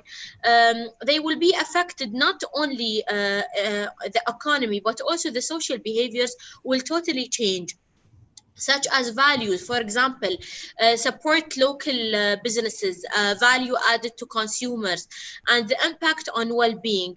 Also, from the other perspective, the consumer behaviors will change, such as less disposable income, and also the international travel decline because of quarantine curfews while traveling inside and outside countries. And while moving to this phase, which is the new normal, SMEs should focus on two main concepts. The first one is to survive and stay alive, and the second one is to react, act, and adapt to current situation. We're adapting to changes not only from consumer behaviors and needs, but also from suppliers, employees, and other perspectives of each business or organization. So for SMEs that manage to navigate through the current crisis and to stay alive, there will be new opportunities that could emerge in the long term. They can benefit from. So the impact of COVID-19 on SMEs includes several aspects, which are future of entrepreneurship, education, fourth industrial revolution and technology, finance and regulations. Starting with the future of entrepreneurship and the impact of COVID-19 on future venture culture, or as it's called, culture of entrepreneurship. First, by emerging new fields of a place for SMEs and startups, such as health, agriculture, technology, for example, in-home entertainment, cybersecurity, virtual reality, and many other fields. Also, big reduction on venture culture or capital appetite for traditional technologies and service platforms, where investors will prioritize deep technology investments rather than the traditional ones. And also the entrepreneurship landscape of the region actually took a significant step back in some areas with the traditional business models. So integrating technology here is very important. So many sectors of SMEs also will disappear, especially those in the most affected economics sectors that do not have solid digital capabilities or the ability to digitize parts of their business models. Second aspect is education, and which require upgrading and new skills that need to be developed. So how SMEs will cope with the future skills required? First, new higher education institutions offer new skills and knowledge, such as Mohammed bin Rashid University of Artificial Intelligence, and also the 1 Million Coders Initiative, which is about the 1 million Arab coders program that's initiated by His Highness Sheikh Mohammed bin Rashid Al Maktoum. Also, the second thing is COVID-19 will fast forward the mass adoption of this distance learning concept, which already we saw it in many educational institutions. And also it will put even more pressure on advanced degree and STEM education, which are mathematics, science, and engineering. Also, the SMEs owner will have to upskill or reskill themselves to keep pace with the new changes and develop in the field, actually. And after that, technology and fourth industrial revolution, and how the future of fourth industrial revolution for SMEs will look like. First, the fourth industrial revolution technologies will take a big boost as work becomes more remotely and less reliant on physical interaction. Second, companies will look to de-risk global supply chains, decentralize the use of the alternative manufacturing like 3D printing. This will grow, actually. And third, the GCC government will place even more focus on boosting fourth industrial revolution agendas and policies. Fourth aspect is financing availability for SMEs and the future of the new financial models for SMEs. First, by disposable income will be seriously impacted, and reducing a new funding mechanism for entrepreneurs. Investors also will look for safer assets like gold and low risk investments. Also, GCC citizens and the residents will prioritize cash availability and low risk investments over riskier investments, for example, P2P for SMEs. Also, government's backed funding mechanism for SMEs will allocate larger sum of capital, although many existing SMEs funded pre-COVID-19 will most likely default on their loans, so this will cause a larger stress in the system of funding new SMEs from the government. And for the fifth and last aspect is regulatory evolution impacting SMEs, and what the future of regulations on SMEs will look like after COVID-19 pandemic. First, new restrictions could be imposed on mobility of people given health concern. Also, new taxes could be introduced to fund healthcare expenditure. Third, starting a business could be easier as governments will relax restrictions and reduce cost for SMEs. Also, there will be more pressure coming from countries outside the GCC who manage to offer better incentives and linear regulations. And finally, recommendation for SMEs, for entrepreneurs during the pandemic and how they can survive. In light of the uncertainty, it's important to balance for entrepreneurs to balance two main concepts, which are stabilize and explore. It means to stabilize exploitation activities while focusing on exploring new horizons. Starting by stabilize exploitation activities in short term, leveraging local support to resizing the organization, reviewing core activities, revisiting the supply chain, focusing on cash management, etc.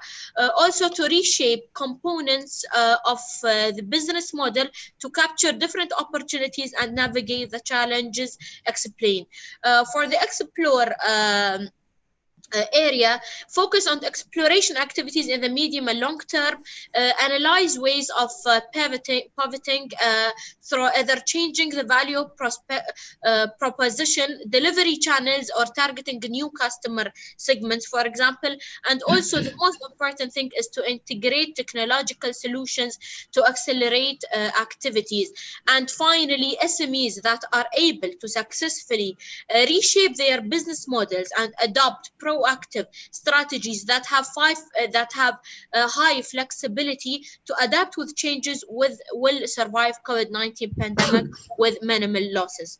Thank you so much for listening. Aisha, thank you very much for sharing your thought with us. It's very informative. I think I will give, to be fair, I will give maybe 2 minutes maximum to Bruce, as he is one of the leading in SME in Britain, to comment on that. And then I'll move on, handing the chairship to my colleague, Professor or Dr.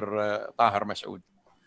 Okay, very interesting. And I can agree with pretty much everything that you put up on that last set of slides. The SME community, they used to say that the UK is a country of shopkeepers. Actually, we're a country of SMEs. Probably more and more, probably more than 50% of employment in the UK is now with SMEs. Some of them are high technology, some of them are not. And we have to find a balance. We have to survive, absolutely, because if we don't survive, we won't be here to try and advance and learn and explore the new possibilities. I'm a technologist, so most of my operation is in the technology sector. So I'm talking hardware, electronics, software, transport systems, communication systems. Pretty much all of those SMEs get it. They kind of know what they need to do. They're just a bit concerned that they'll have sufficient resources to do it. But I think that it's a challenge. And from an educational point of view, what the universities have got to do is to make sure they keep providing bright, innovative, questioning people to come and join these businesses. Thank you, sir. Thank you, Bruce. Thank you very much. At the end of session one, I have nothing to say, but special thanks to the President, Professor Muthanna. I really send my sincere apology to Professor Abilasha, the Provost, and the panelists of the second session, which I delayed them for almost about 40 minutes. I apologize sincerely for that. I would like to thank my panelists, Dr. Bruce, Mr. Nasser, Professor Ibrahim, and Aisha, Ms. Aisha, and of course, my friend and colleague, Professor Asim. Thank you very much all. And it is very interesting session. I wish we could have more time, but I promise we will do something else and we extend the session. Again, my apology for my colleagues in the second session. Dr. Tahir, is over to you. Please take over. Thank you. Apology again, please. No problem, sir. It's all right. It happens because the topic is so interesting. So exactly. And I have prominent people in the field. Thank you. Yes. Thank you, sir. So much. I'm like, let me begin. Welcome, ladies and gentlemen, to the second session. Since the COVID was outbreak on November 1st, the first case was came out in the eyes of the world. Till now, almost more than 10.5 million people, they got affected, and in 188 countries. Over the world, if we look over the SMEs and big giants and conglomerates and new established businesses and individuals, everybody suffered. But you know, they cannot keep suffering for the entire life. Somewhere we'll have to get the momentum again. So that is the reason we are joining heads together to find out solution, how we can cope up the situation and what we can recommend to businesses so that they can survive and revive again. And without wasting a time, I would like to call upon Professor Abilasha Singh, the provost of the American University, and she is serving as a vice president. She is an eminent scholar and a well-cited researcher and a visionary academician. Throughout her distinguished career, she was engaged in a series of strategic positions at various institutions and have been engaged in providing strategic directives at a senior leading roles. Without taking more time, I would like to invite her for the keynote address in the second session of today's forum. Ma'am, hand over to you, please. Thank you, Dr. Masood, for your kind introduction. On behalf of AUE, I once again welcome all the eminent panelists and all those who have joined today. We discussed the implication of this ongoing pandemic in the first session, and indeed it was thought-provoking discussion. And this session will witness, I'm sure, on the revival strategies. Now, looking around the world, we are witnessing that businesses are strategizing. And this has been shared by Aisha and Professor Ibrahim recently, and everyone, I mean, especially for the SMEs, how they can return to normalcy post-COVID-19. And in order to come back stronger, all the companies all over the world, they certainly need to reimagine their business model as they return to full speed after learning from the crisis and to strategize the way forward. One thing which I'm sure all of us will agree is that this situation of COVID-19 is a global humanitarian challenge. The cases have exceeded more than 6 million, and they are still increasing. So with different countries strategizing to, as Mr. Nasser has also mentioned, strategizing to reopen gradually as the uncertainties pertaining to COVID-19 cases still persist. The businesses are trying to adapt to this change, and they are gradually building their own capabilities for the expected next normal. And this is what President Muthanna also mentioned in his opening speech. So if you think about the revival strategy, one thing which crosses my mind is the statement by WHO indicating the possibility of COVID-19 resurgence in fall.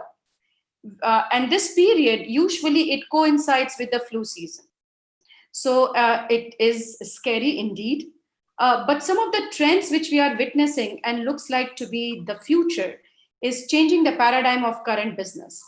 And all the speakers in the previous session, they have highlighted this part. We are noticing a complete shift in the customers' sentiments towards becoming more online. And businesses are creating a virtual platform for their operations. There are leading tech companies. They are announcing a permanent shift to an altered workforce arrangement.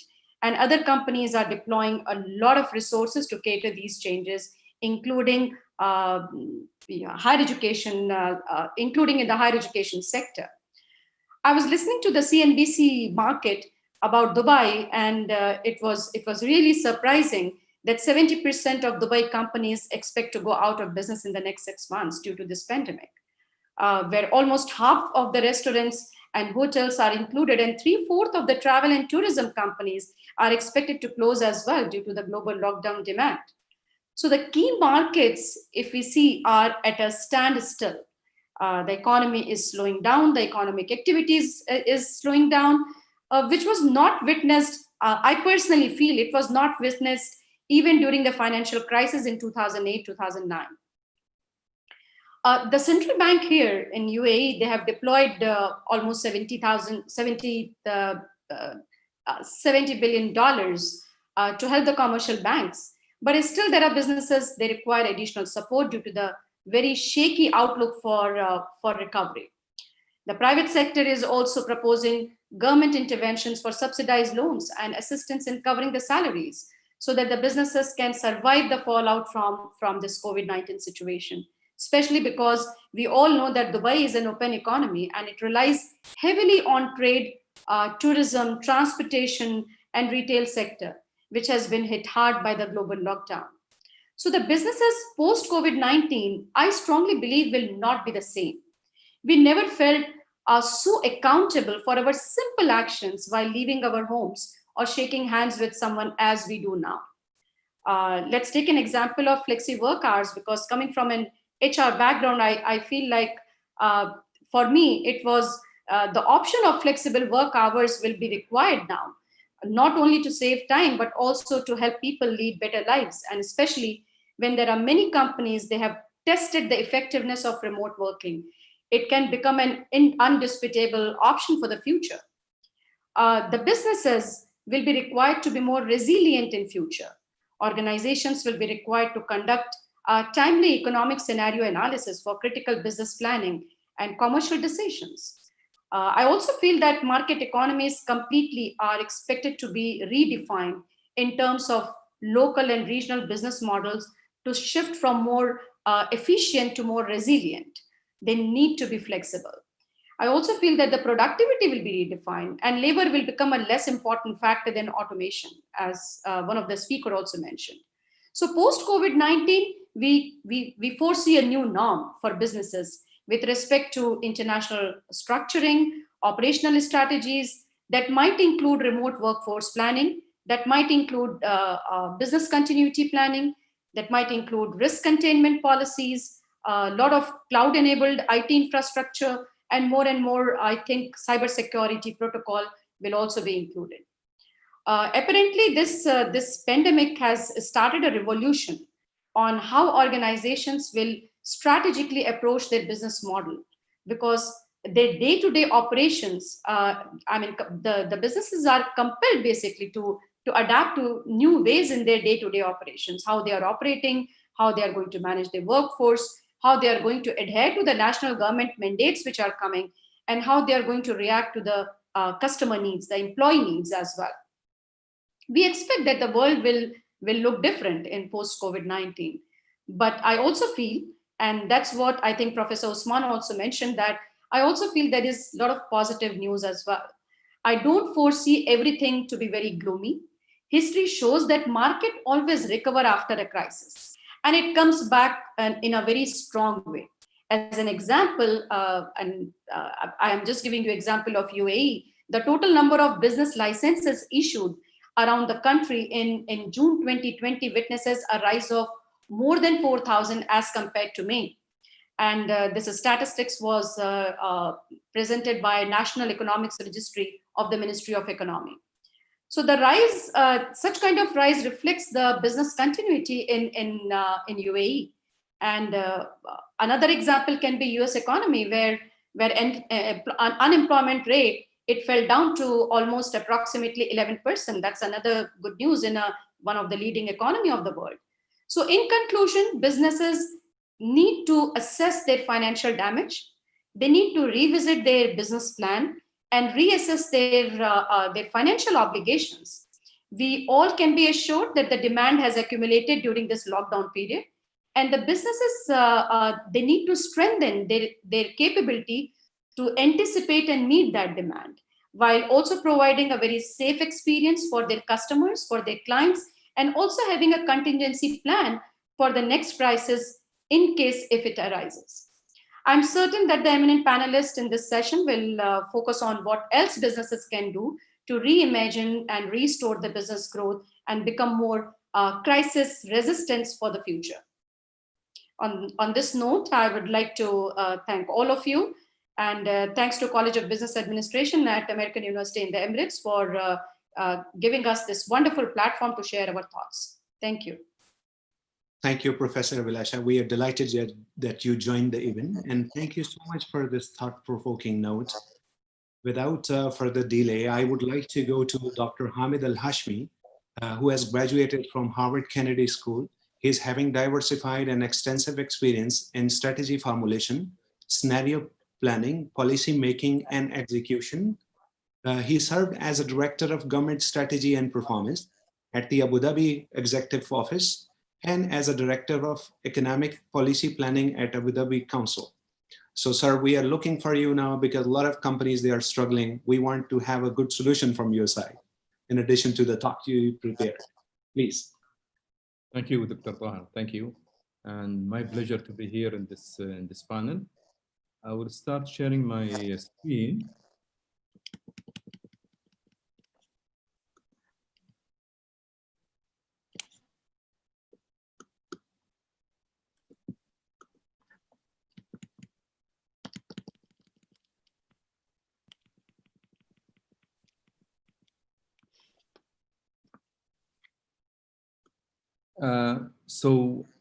Very enlightening what the panelists has just mentioned and highlighted. Certainly the impact of COVID on the business levels, the startups, also large corporations, as well as the economies. And perhaps maybe if we look at the little bit snapshot of a recent survey has been done in the Scandic countries. And this is done by Sludge, where they surveyed the startup community in the Nordic countries to understand the impact of the COVID and how they are reacting to the COVID. So what we see here, not all, and probably this is already mentioned by some of the other colleagues, not all sectors or companies has been affected in the same degree by the COVID. So what we see, certain industries, they get impacted severely on by the COVID, like the heavy industries and the energy, some of the electronic, but also we see some other verticals where they get a net benefit out of the COVID, like the education as well as the gaming industry. Now, this is in terms of the sales, and SMEs rely a lot on the certainly on the funding, and we have seen that from the survey that companies, they started to acting differently. Those who are funding this SMEs, we have seen some sectors like the, for example, the health, the nutrition, the well-being, as well as marketing and communication. Actually, they have been supported by the fundraising, and they have seen that they benefited from this crisis. Now, certainly different industries as well as startups, they're responding differently to this crisis.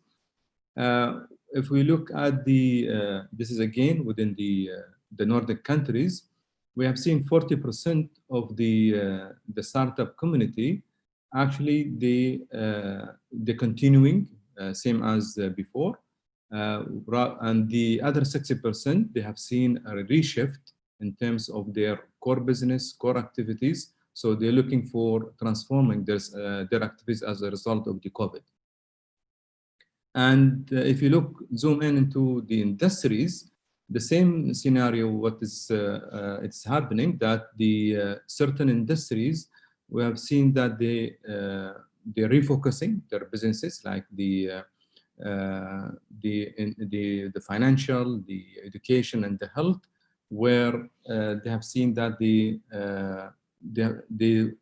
because of their benefit or the drive for this business around this industry, they have seen that the refocusing and the benefiting, reaping the fruit of these industries of the crisis. Now, what this tells us that there is a need for creating a new business model that will be able to respond to the crisis. So somehow companies, they need to go back to the basics in terms of assessing the value propositions, the cost structures, the financial, but as well as the customer segment that they are targeting, and how they're creating value to their customers. And I look at it from a recent work that I have done specifically for the healthcare. And perhaps you will observe that in the healthcare, digital transformation has accelerated a lot of the businesses within the healthcare. And this business kind of transformation, we can look at it in two kind of axes. One axis is about the technology, how companies or industries within the healthcare are mobilizing the use of digital technologies. And on the other axis is about how the businesses or the industries are changing their business model. Now, this is illustration of this kind of thought, where you have seen what we see, that technology and digital becomes an anchoring point for these companies to transform. So going from a localized kind of a technology to more kind of a platform kind of technology, which is the platform economies, where instead of having solutions that localize within their corporate, they're going into platform economies or technologies that will enable them to connect across the ecosystem. And this is, we have seen it evolving within the COVID crisis, but as well as before even the COVID. The other axis is more about the business model, how it's being shifted. So companies, if you see, even in terms of the care provision, so it's not anymore that we're expecting the patient to go to the hospitals. We have seen some facilities and providers, they're changing their model where they're bringing care to home. So instead of building assets, now it's more about care anywhere, and hence this calls for a total shift in terms of the business model that is need to be delivered, and which means the capabilities that will be embedded within these businesses will need to transform. more toward the digital, more toward changing all the asset base that being used by different companies. And certainly that will put a pressure on most of the providers, the technology companies, the medtech, to transform the value proposition from a kind of incremental innovation or product introduction to something that revolutionizes the innovation itself. So, this has to happen at a fast track. Otherwise, certainly some companies will be losing pace of the change that we have seen it. And this is, as I said, a change that's already happening at the fast track over the 5 months. And we have seen in Abu Dhabi a lot of companies now getting into this area, but as well as from other countries trying to introduce a new value proposition for the consumers. And hence, the local companies, they would need to transform the business model. Otherwise, the companies that rely on technology platform, that they will be the major player in the future. And this takes us to the value proposition. And if you look at the healthcare, there are certain embedded value propositions or creation that is being available now. As we move forward, these companies, whether the providers or the technology companies, the medtech, they will need to define what is this value creation that need to be close to the patient as well as to the consumers. And any change, in my view, if these companies to survive into the future, they need to go back to the basic. So it's about the person or the customer that they're serving. So they would need to redefine the value creation for their customers.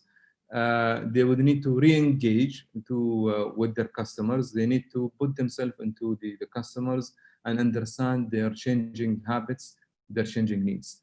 In a work that we have done recently, trying to survey the habits of the consumers within the healthcare, we have seen that a lot of habits has been changed in terms of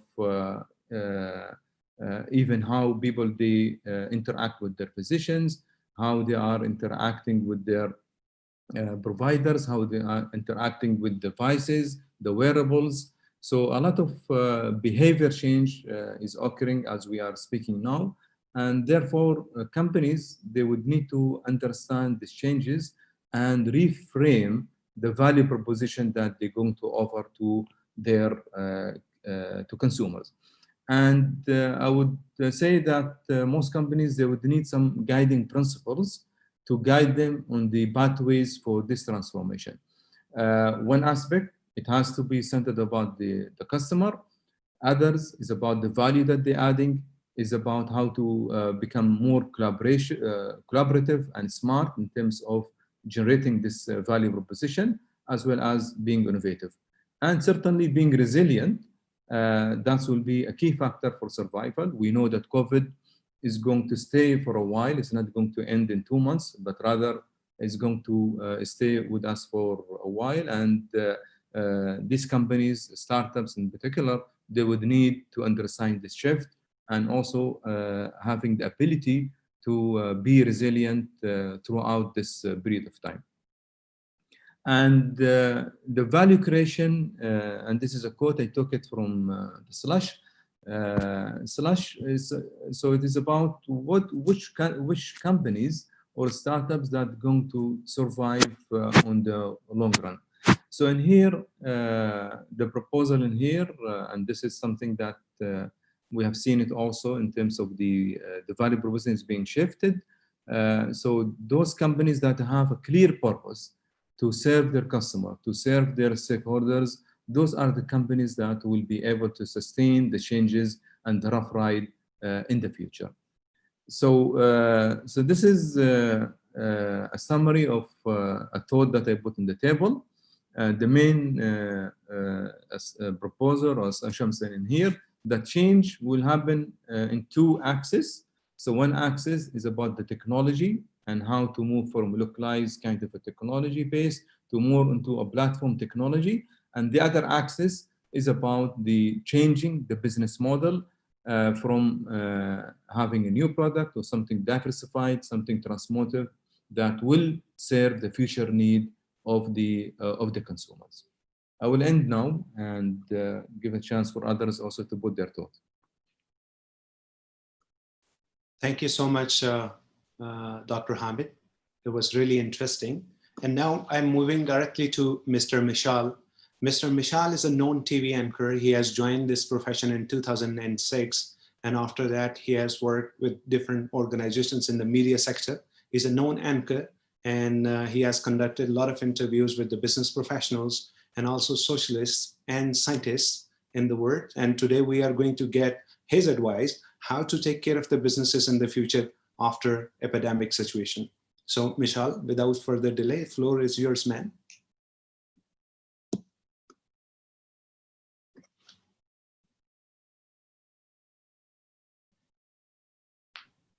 Thank you, Dr. Tahir. Can you hear me? Yes, please. I will share my screen. So I enjoyed listening to previous speakers. Thank you for giving me this opportunity and making me part of this.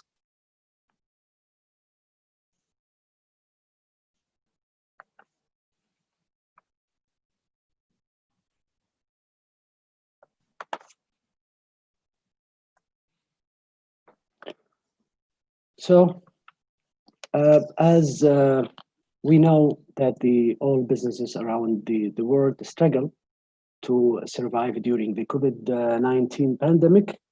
And also the media industry is facing an unexpected challenge during that pandemic. And we know at a time when people seeking out news and information more than ever before.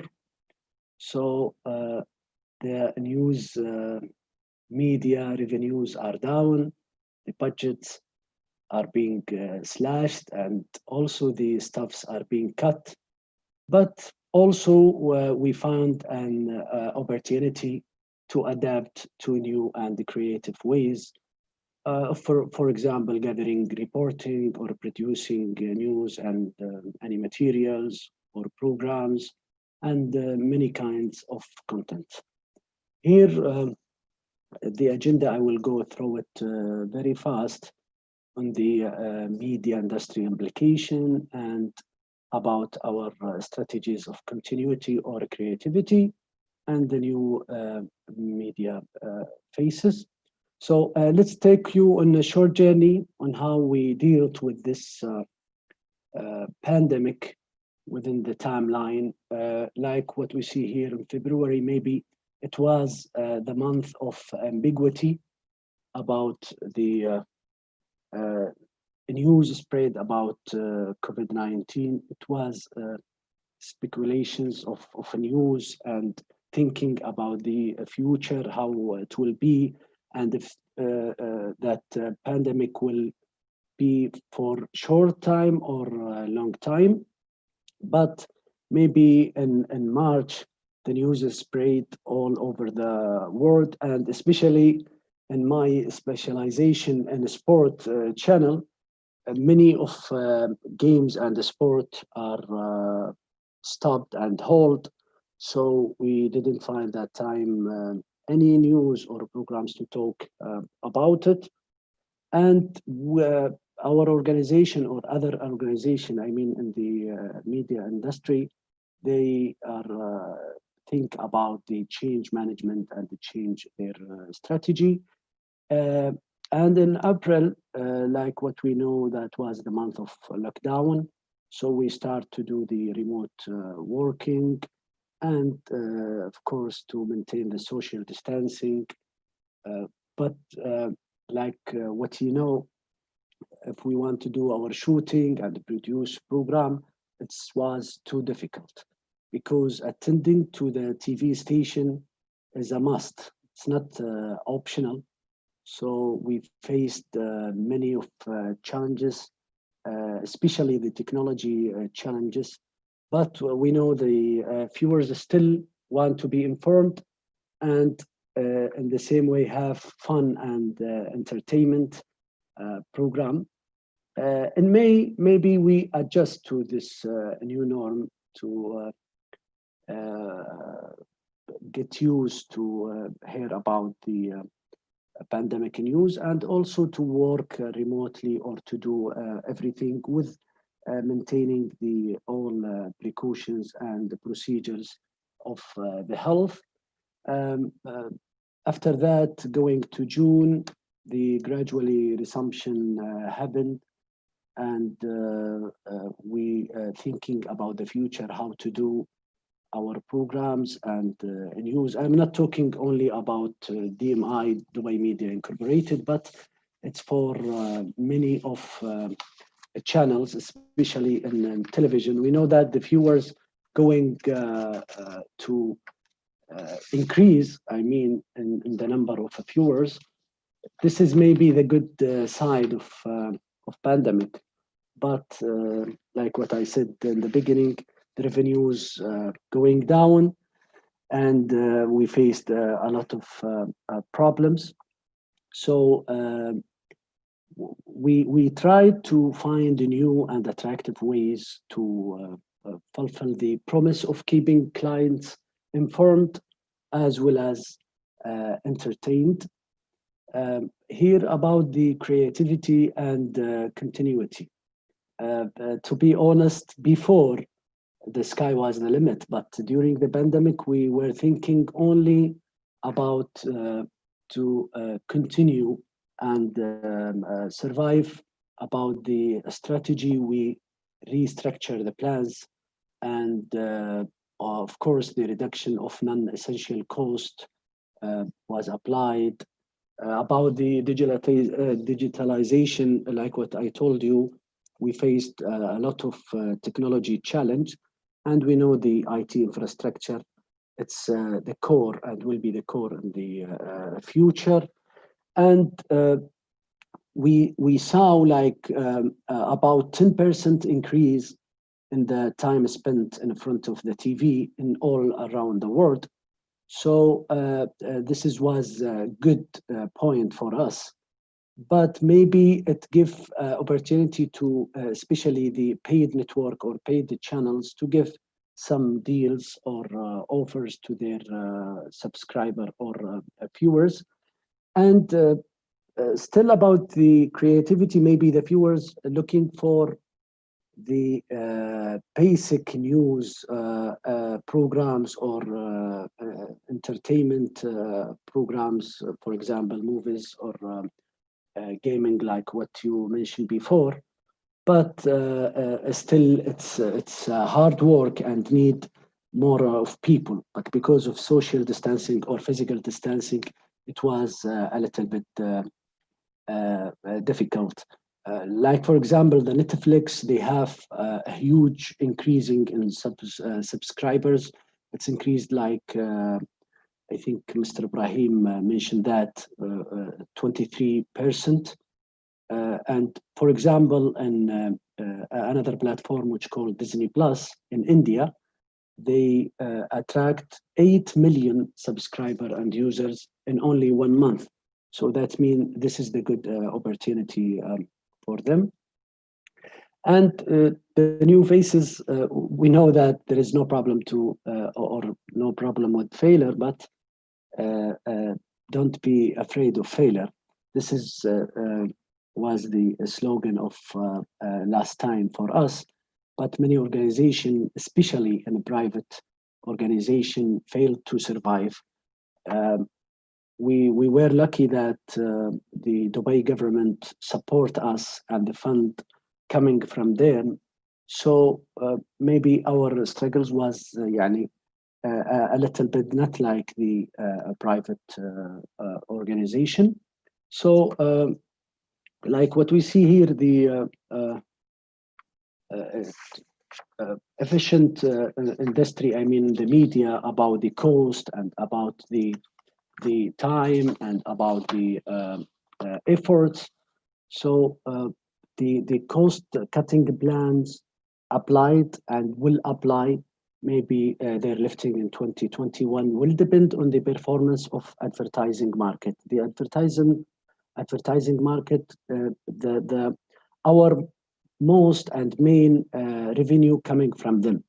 In the market, who's have their products, and maybe they still going on the advertisement, but the big companies like airlines or like automobiles, cars, they stop their advertising. So that means we didn't get any revenue from them because everything is shut down. So this is one of the main problem we faced in the previous time. Also, the consumer behavior. We know that the consumer, the clients, looking only to the content. How is it? We have to give them many options, and like what I said before, you have to inform them to give them the updated news, and as well as at the same time to entertain them. In the new employment, there is no new employment, no a new contract given to anybody in the previous time. But maybe we will think in the future to new jobs, especially for the technology, for the marketing, for example. And we see some networks which is famous around the world, like BBC, for example. They invest in other platform, like they produce some movies and show it in Netflix or any other platform. So maybe we will think about this opportunity. And like what we see in the social media and the traditional media, there is a lot of competition between them, but I think we are complementary to each other. So it's not the time for competition in this time, because the pandemic affect all of us.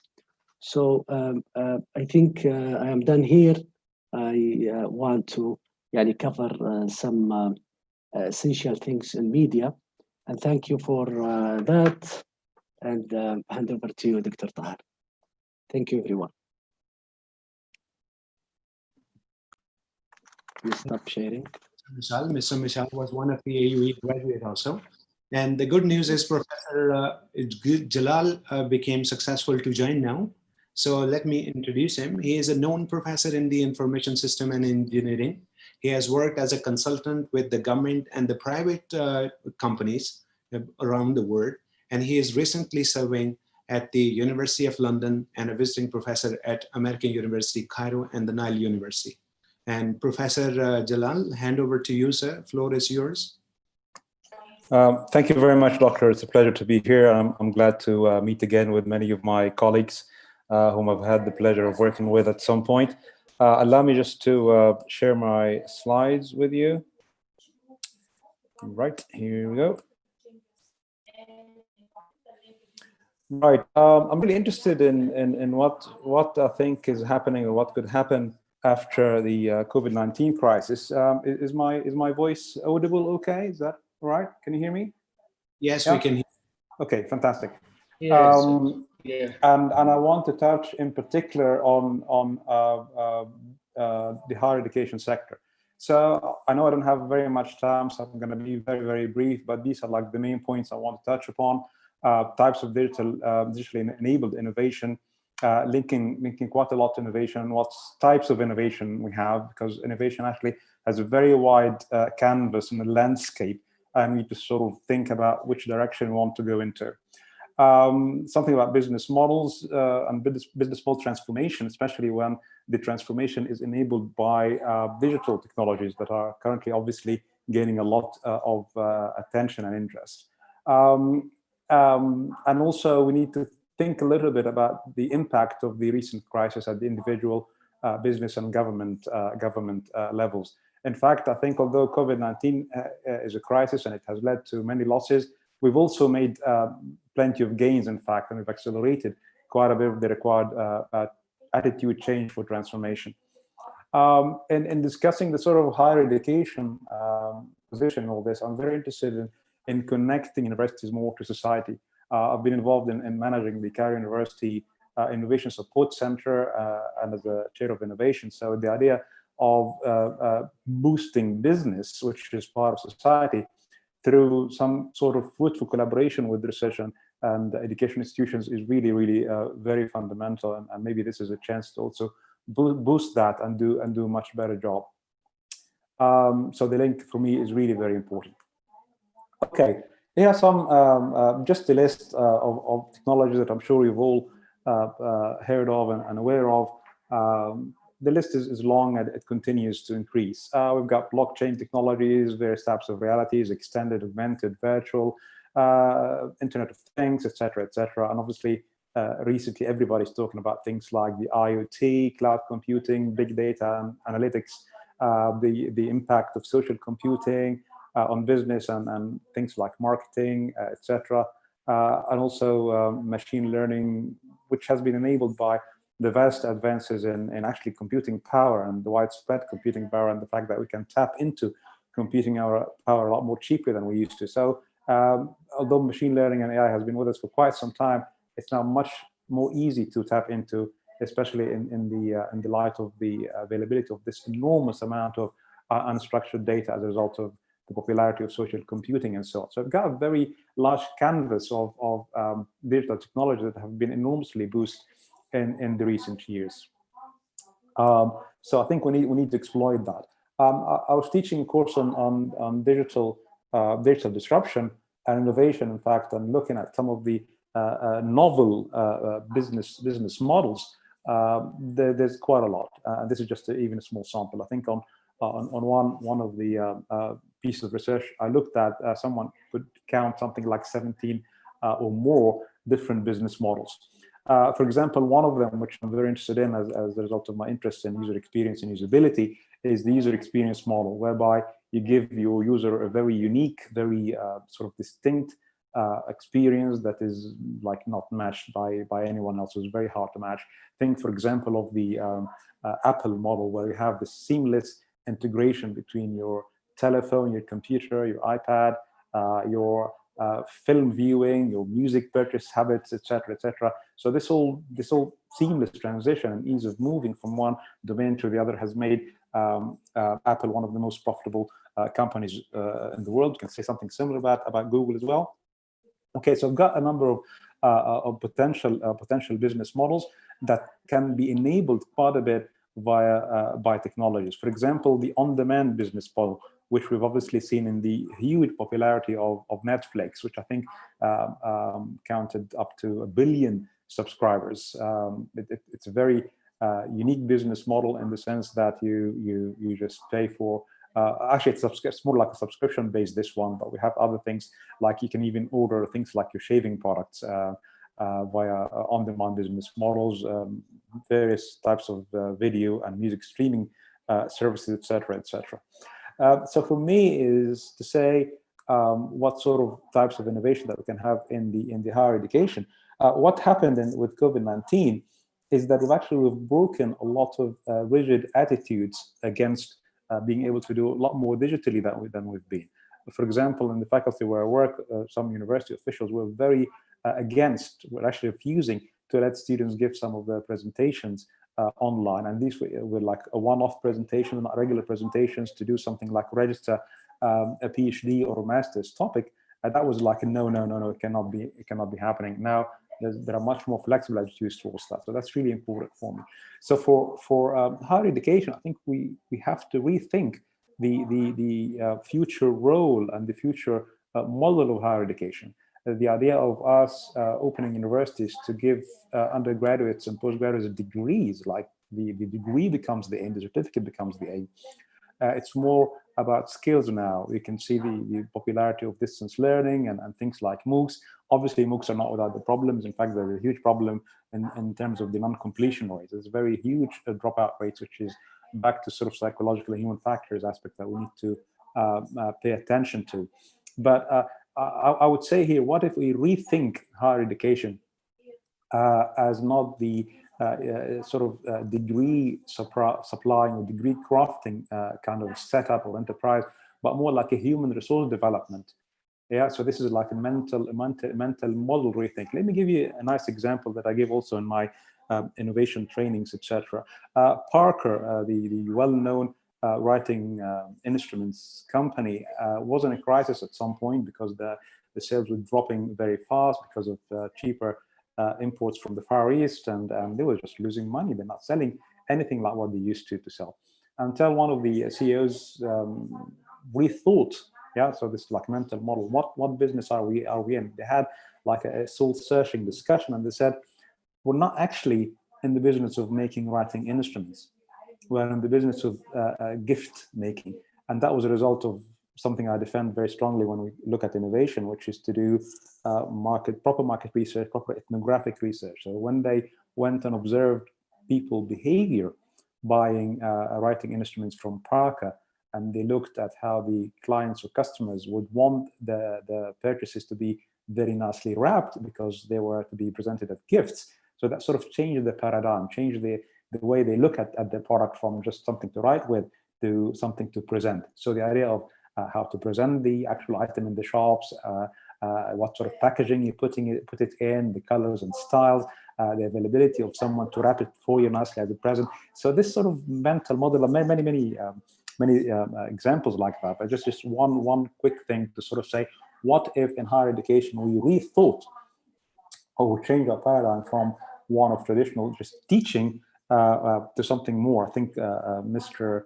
Nasr said something very interesting there about we're not looking at education, but we're looking at learning, and that's, I think, a lot closer to the paradigm shift that I think needs to happen at a much more pronounced level and not like before.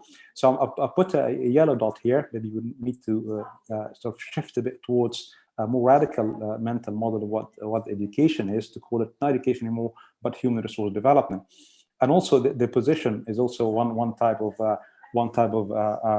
innovation. But when you do position innovation, you look at a different market to the traditional market we've been used to. And I think many universities, especially in Europe, have to think about this now, because many of the overseas students that they were relying on for income are no longer available with the same density. So the position is like, who am I selling this to? And a nice example on position innovation is Häagen-Dazs. Häagen-Dazs is a word that doesn't actually have a meaning.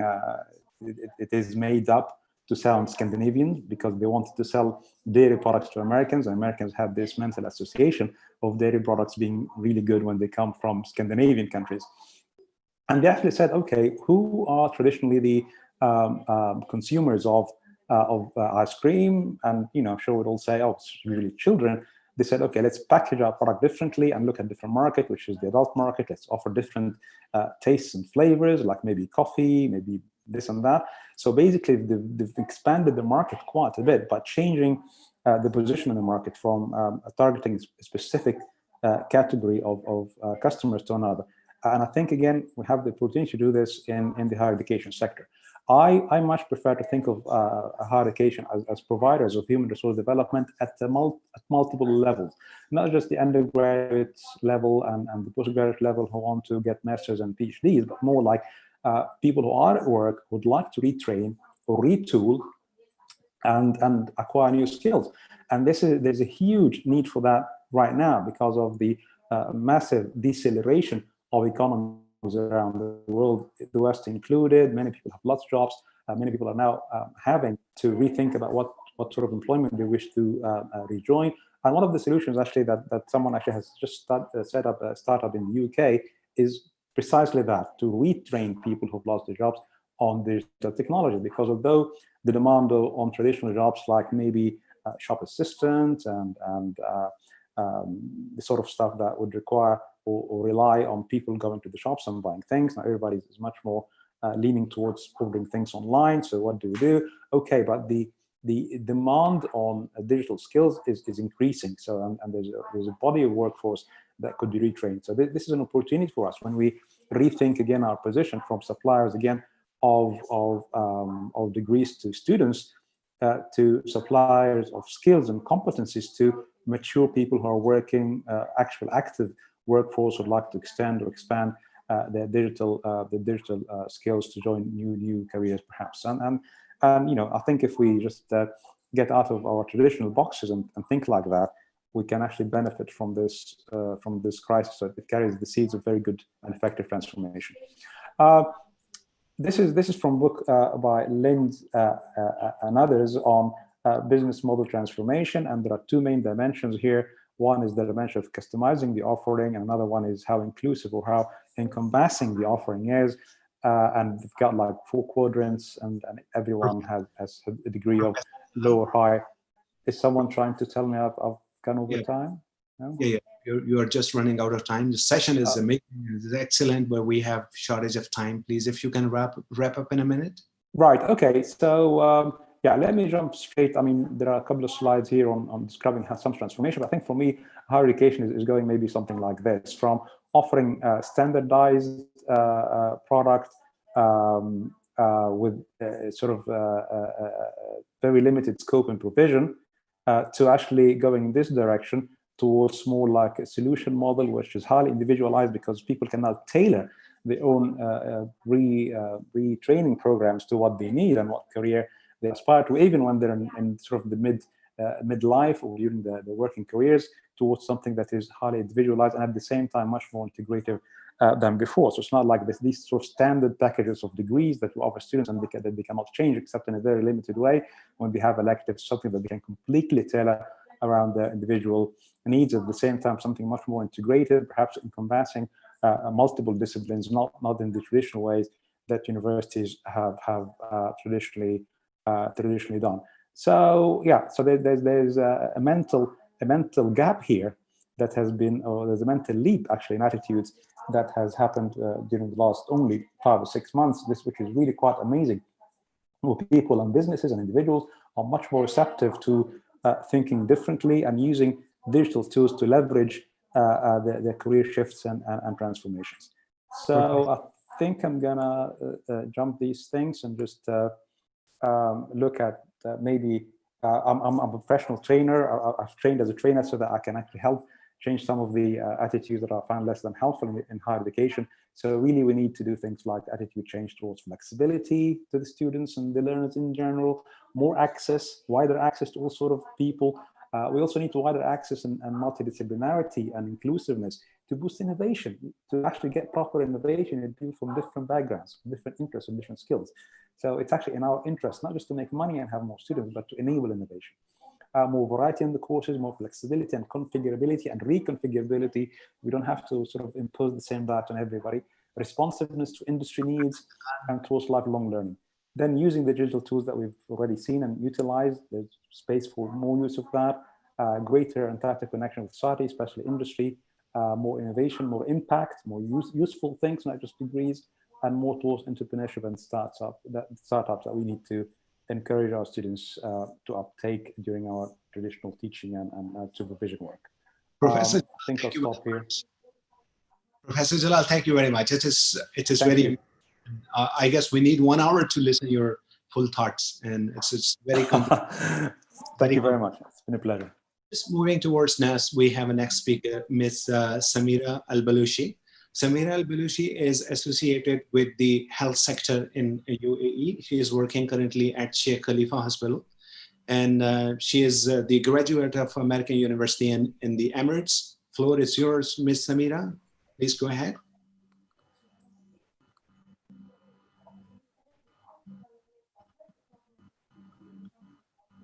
I'll stop my share now. Yes, please.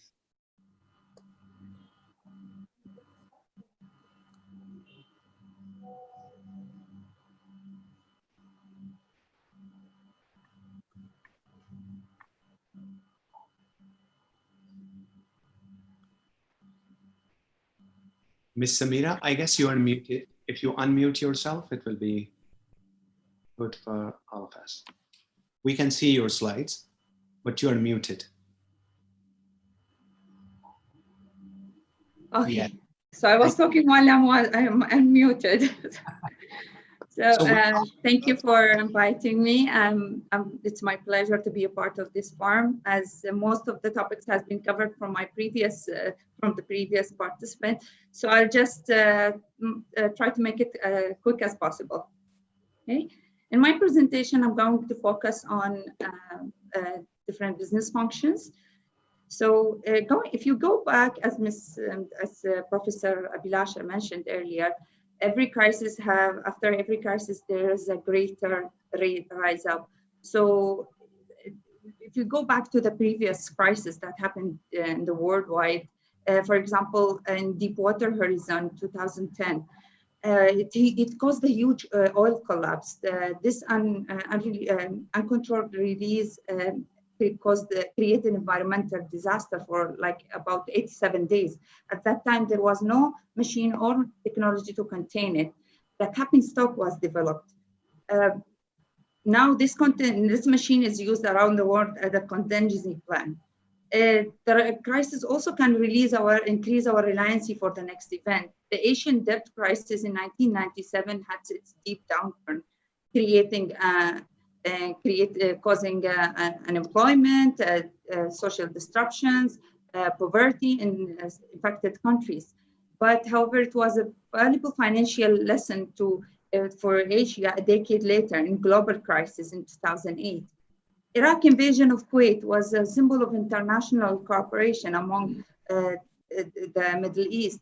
The Madrid Peace Conference lead was formed at that time since 1991. This is the foundation of all peace processes in the Middle East. It also can cause dramatic changes in the policies. For example, when the tsunami hits China's north coast east, it caused release of radiation in the atmosphere. The German chancellor removed his position from the nuclear power plant and announced that Germany will step out from the nuclear plants by 2022. By 2016, Germany's gross energy power for renewable resources were raised up to 30% and nuclear power plants reduced up to 23%. So as we can see, the crisis can make huge changes. Although the businesses around the world have been affected by the pandemic, but major changes can be expected. Especially changes can be in different business functions. While the businesses are trying to adapt the crisis and recover from losses, some businesses might gain or lose some business function when they are coming to run completely. However, there are more opportunities for more independent, improved, and agile business operations to be rebuilt. As we noticed, the majority of businesses around the world were forced to close down due to their local government initiatives, which means financial losses. This is particularly for small and medium-sized businesses and businesses in undeveloped countries. However, the pandemic have optimized the opportunity for businesses to leverage clouds. For example, similarly in UAE, many businesses has developed a contingency plan, including remote working, digital platforms for online buying and selling, health and safety guidelines within the organizations in order for their businesses to continue, which means that there will be more optimized financial business functions. Strong financial control will be part of every organization financial plan in future. By the time the world overcomes the pandemic, there will be huge changes. Organization will be fundamentally changed, which means the HR will have a crucial job in making sure of motivation and motivation and engagement of their employees. Some businesses, as earlier it was mentioned, they will conduct remote working as their new business norm. So for HR to manage these teams, they have to adapt a more agile operating model, which this model allows the management to reinvest, rebuild in their operation and by investing in their workforce, on training, for example, training multifunctional teams on business digital tools and digital practices. HR will also play a major role in creating digital workplace culture supposed to be based on transparency, trust, and collaboration among the teams. The recent Gartner survey revealed that 32% of the organizations around the world replaced their full-time employees with a contingent worker as a cost-saving measures. So this will give them businesses more flexibility in handling foreign labor. So for HR, they have to consider a performance management system in order to manage these teams, or whether this contingent worker are eligible for the same benefits as a full-time employees. And coming next month, we also will see speeding up of margins, acquisitions, nationalizations of some company. So the HR will also have to take a lead in shifting to more agile operating models and help their management with the greater complexity that they will face. Research and development also will be increasingly important in the future. Already around the world, there are some organizations have been investing in research and development of finding the COVID-19 vaccine, which comes through the collaboration and excellency of the research and development.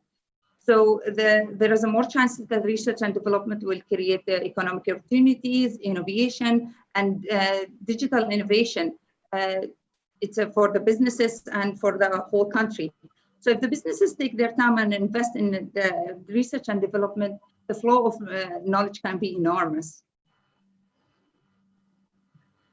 As in UAE, diversifying the supply chain now beyond China has become one of the main focuses to address the disruption that happened during the pandemic. So in future, the countries may have several supply chain routes to ensure that there will be no larger cutoff in case there was a price occur. So similarly for businesses, they have to adapt more network mobility, which is a flexible ecosystem between suppliers and partners, which it can also it can handle sudden defects, for example, or also even produce additional products. If we take an example of Toyota, they had reduced 60% of the risk from producing the important components from one supplier into 20% from producing it from two suppliers. There will be also cloud-based supply chain-based applications, collaborative platforms, tools to enhance information. This can increase the quality and speed up the decision-making within the organizations. There will be also use of artificial intelligence, machine learning. Such tools can implement early warning risks, for example, or even they can develop a pre-programmed responses for the organizations. As we can see, there is a strong trend of e-commerces now, and it will grow even bigger in the future. The pandemic had influenced on the consumers' behavior due to the long weeks of social isolation and fear from getting infected. So more people had taken the advantage of going to digital platforms in order for their buying and selling. So which means it increased the level, actually, the online buying and online selling within the businesses. So even if the world rebounded 100%, going back to the way things were, it's very difficult, which means the people will continue using the digital platforms for their business functions and for their consumer purchases and needs.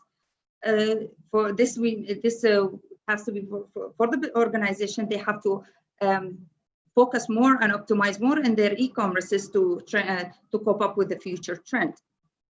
The marketing function also will see changes in the future. There will be growth of digital marketing. Already some organizations, they are seeing opportunities in investing in the digital marketing. For example, Sujin, they have been promoting several digital marketing solutions, especially for travelers online. And the agile marketing also can be a new norm due to the brands which they are creating their messages, promoting for crisis and recovery messaging. So there is more chances that the marketing will be transferred from the traditional marketing into digital marketing functions. However, the challenges are considered, but the opportunities that are coming after these challenges are much bigger than this. Thank you for listening. Thank you, Samira. Hope you enjoyed it. Yes, it was nice. Yeah. Thank you, Samira. It's short and sweet, to the point.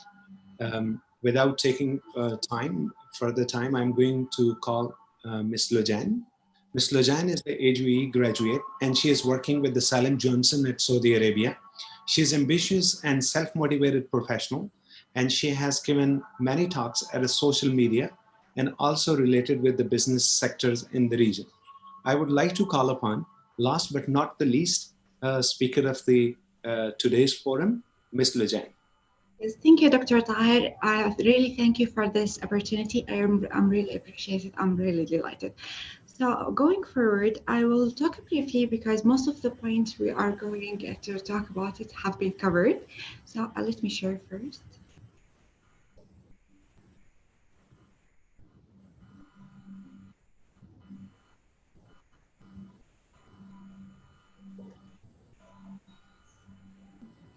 Today, I'm going to talk about the future of business after COVID-19.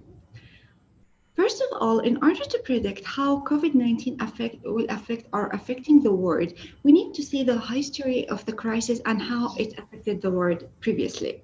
History shows that the changes occur in the time of the crisis are not temporary, and most of the time it is fundamental, which is based on the fundamental reshape of their beliefs and behavior of the individuals. Some historians even give the credit for the Black Death, which killed 25 million people in Europe in the 14th century, for ending vandalism and serfdom and introducing enlightenment by shifting power and increasingly scarce labor resources. There is another historian examples about the long-lasting changes that happened during the crisis. For in the World War II, actually, it affected women's participants in the workforce. It's bring out the gaps and spread the opportunity and provide all the right to the women. And there were like previously legal barriers have been occurred. As well, it actually continued after the war have been ended. Likewise, on the in 2001, September 11, the terrorist attacks have been reshaped in transportation and security policies worldwide. The collective shift actually social attitude changed the social attitude of the trade-off between the personal security and the privacy of the individual, where people are more going to give up their privacy in order to have more security. Speaking of some other crises, which is similar to the current situation, we are going to talk about the new consumer behavior that happens on the previous pandemic of SARS in 2003 in China. This crisis did not last long. However, it changed the way how the consumer behaves. They actually tend to have opened the way for the emerging Alibabas and other digital giants to be launched, and they're having a huge successful. Therefore, permanent shift in social attitude, politics, labor, and consumption are likely to emerge from the COVID-19 pandemic. This situational shift can be reflected in significant business shift in many areas, including supply chain, healthcare, globalization, and employment. A new norm are likely to be important in the way of businesses are performing. Across industry, the global shortages of supplies are a real threat to their businesses. It's actually a real issues with the businesses where they are going to change on their product, or they have or might close the product functions.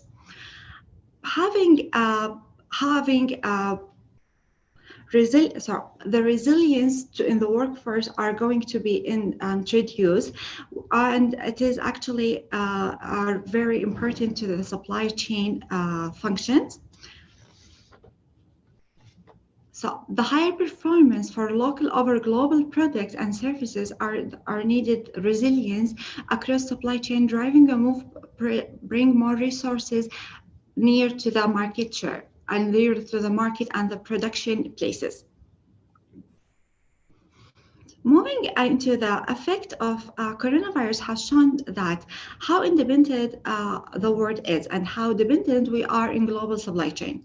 The type of businesses opportunity this section opens that the build its foundation during the COVID-19 are going to move and keep going and to have a high level in the next times. Streaming services, online delivery services, and digital platforms scored a big profit during this pandemic. Coronavirus will not end globalization. However, it will going to change how businesses is going. And businesses will need to have to adapt in order to succeed. I will talk briefly on the digital transformation, as most of the businesses are having themselves, they found themselves that they are threatened by communication issues posted by the strict government's enforced remote working regulation. Therefore, companies assess the corner-cutting approach of digital transformation, where primarily the business's process is executed within cloud technology, which allow access from anywhere. Big businesses with this kind of technology have been having this since they have multiple locations and they managed to have having this.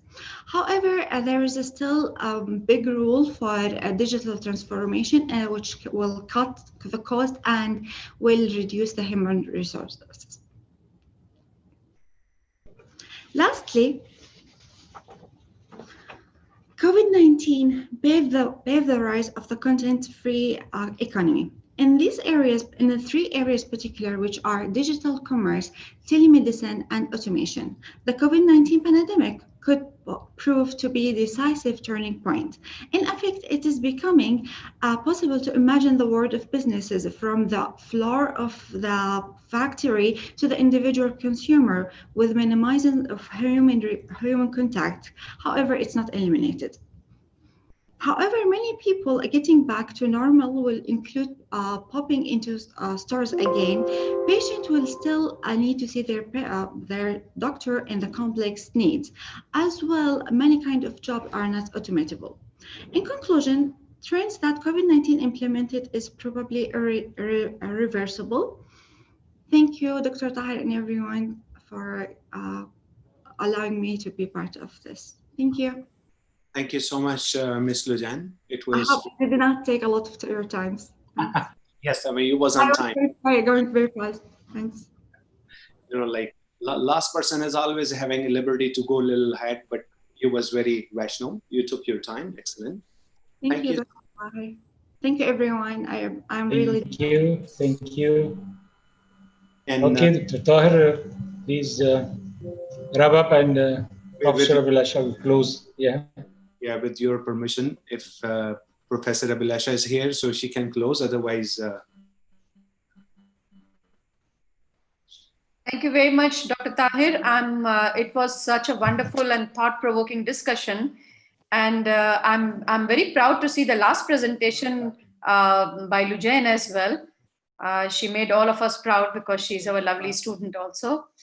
And the same with Mishal. I mean, all the panelists, I mean, right from the beginning, if Bruce has presented and given a different perspective of a country, I was really very impressed by Mr. Nasser. And one sentence which he said that, you know, the competencies and the skill sets are more required instead of having a very rigid curriculum. So I'm sure there will be a major impact on the higher education sector as well. Professor Asim, thank you to you as well, because the way you presented the unemployment this is which is definitely for all of us to take a note of it. And I hope that we can make all of our students highly employable. And the second session, all the presenters, right from Samira, and then I can see also Dr. Hisham, and we also had a wonderful presentation by Aisha and all other people who were in the second. And please forgive me if I'm missing any names, but it was really very. I mean, I felt that probably we were rushing, and the time was less. But we should definitely have another session where we can expand to it, and it can be a kind of second session. I mean, the presentation which covered from American University of Cairo, the adjunct faculty, it was such a wonderful presentation, and the model was so effective. And we need probably to spend more time, because we need to see what are the revival strategies which we can utilize, in coming days. With these words, I think probably from HR perspective, of course, the reskilling and upskilling is also required. and we need some more strategies for the upcoming years. From my side, I thank all of you, all the eminent panelists, for your wonderful thoughts and for coming forward and contributing your thoughts. And of course, my sincere thanks to College of Business Administration, Professor Asim, Dr. Tahir Masood. Thank you for organizing this forum. Professor Marwan as well as VPR, his opening address, and last but not the least, Professor Muthanna. His opening speech and his contribution is always, and his words are so inspiring for all of us, and his support and contribution is highly appreciated. With these words, I would also like to thank all the active participants, because I was looking at number of questions which are posted. Please forgive us if we are not able to answer each and every question. Rest assured that we have your email ID, and Dr. Masood is going to take a lead here. And if some question is not being answered and it is specifically addressed for any one of the panelists, he will take care to coordinate with the panelists, and so that the audience who was there, all the people who joined this forum, they are receiving the answers to their questions as well. With this note, I thank you all once again, and I close the forum. Thank you, Professor Abhilasha. Thank you. Thank you, Bruce. Thank you, Nasser. We'll keep in touch. You're welcome.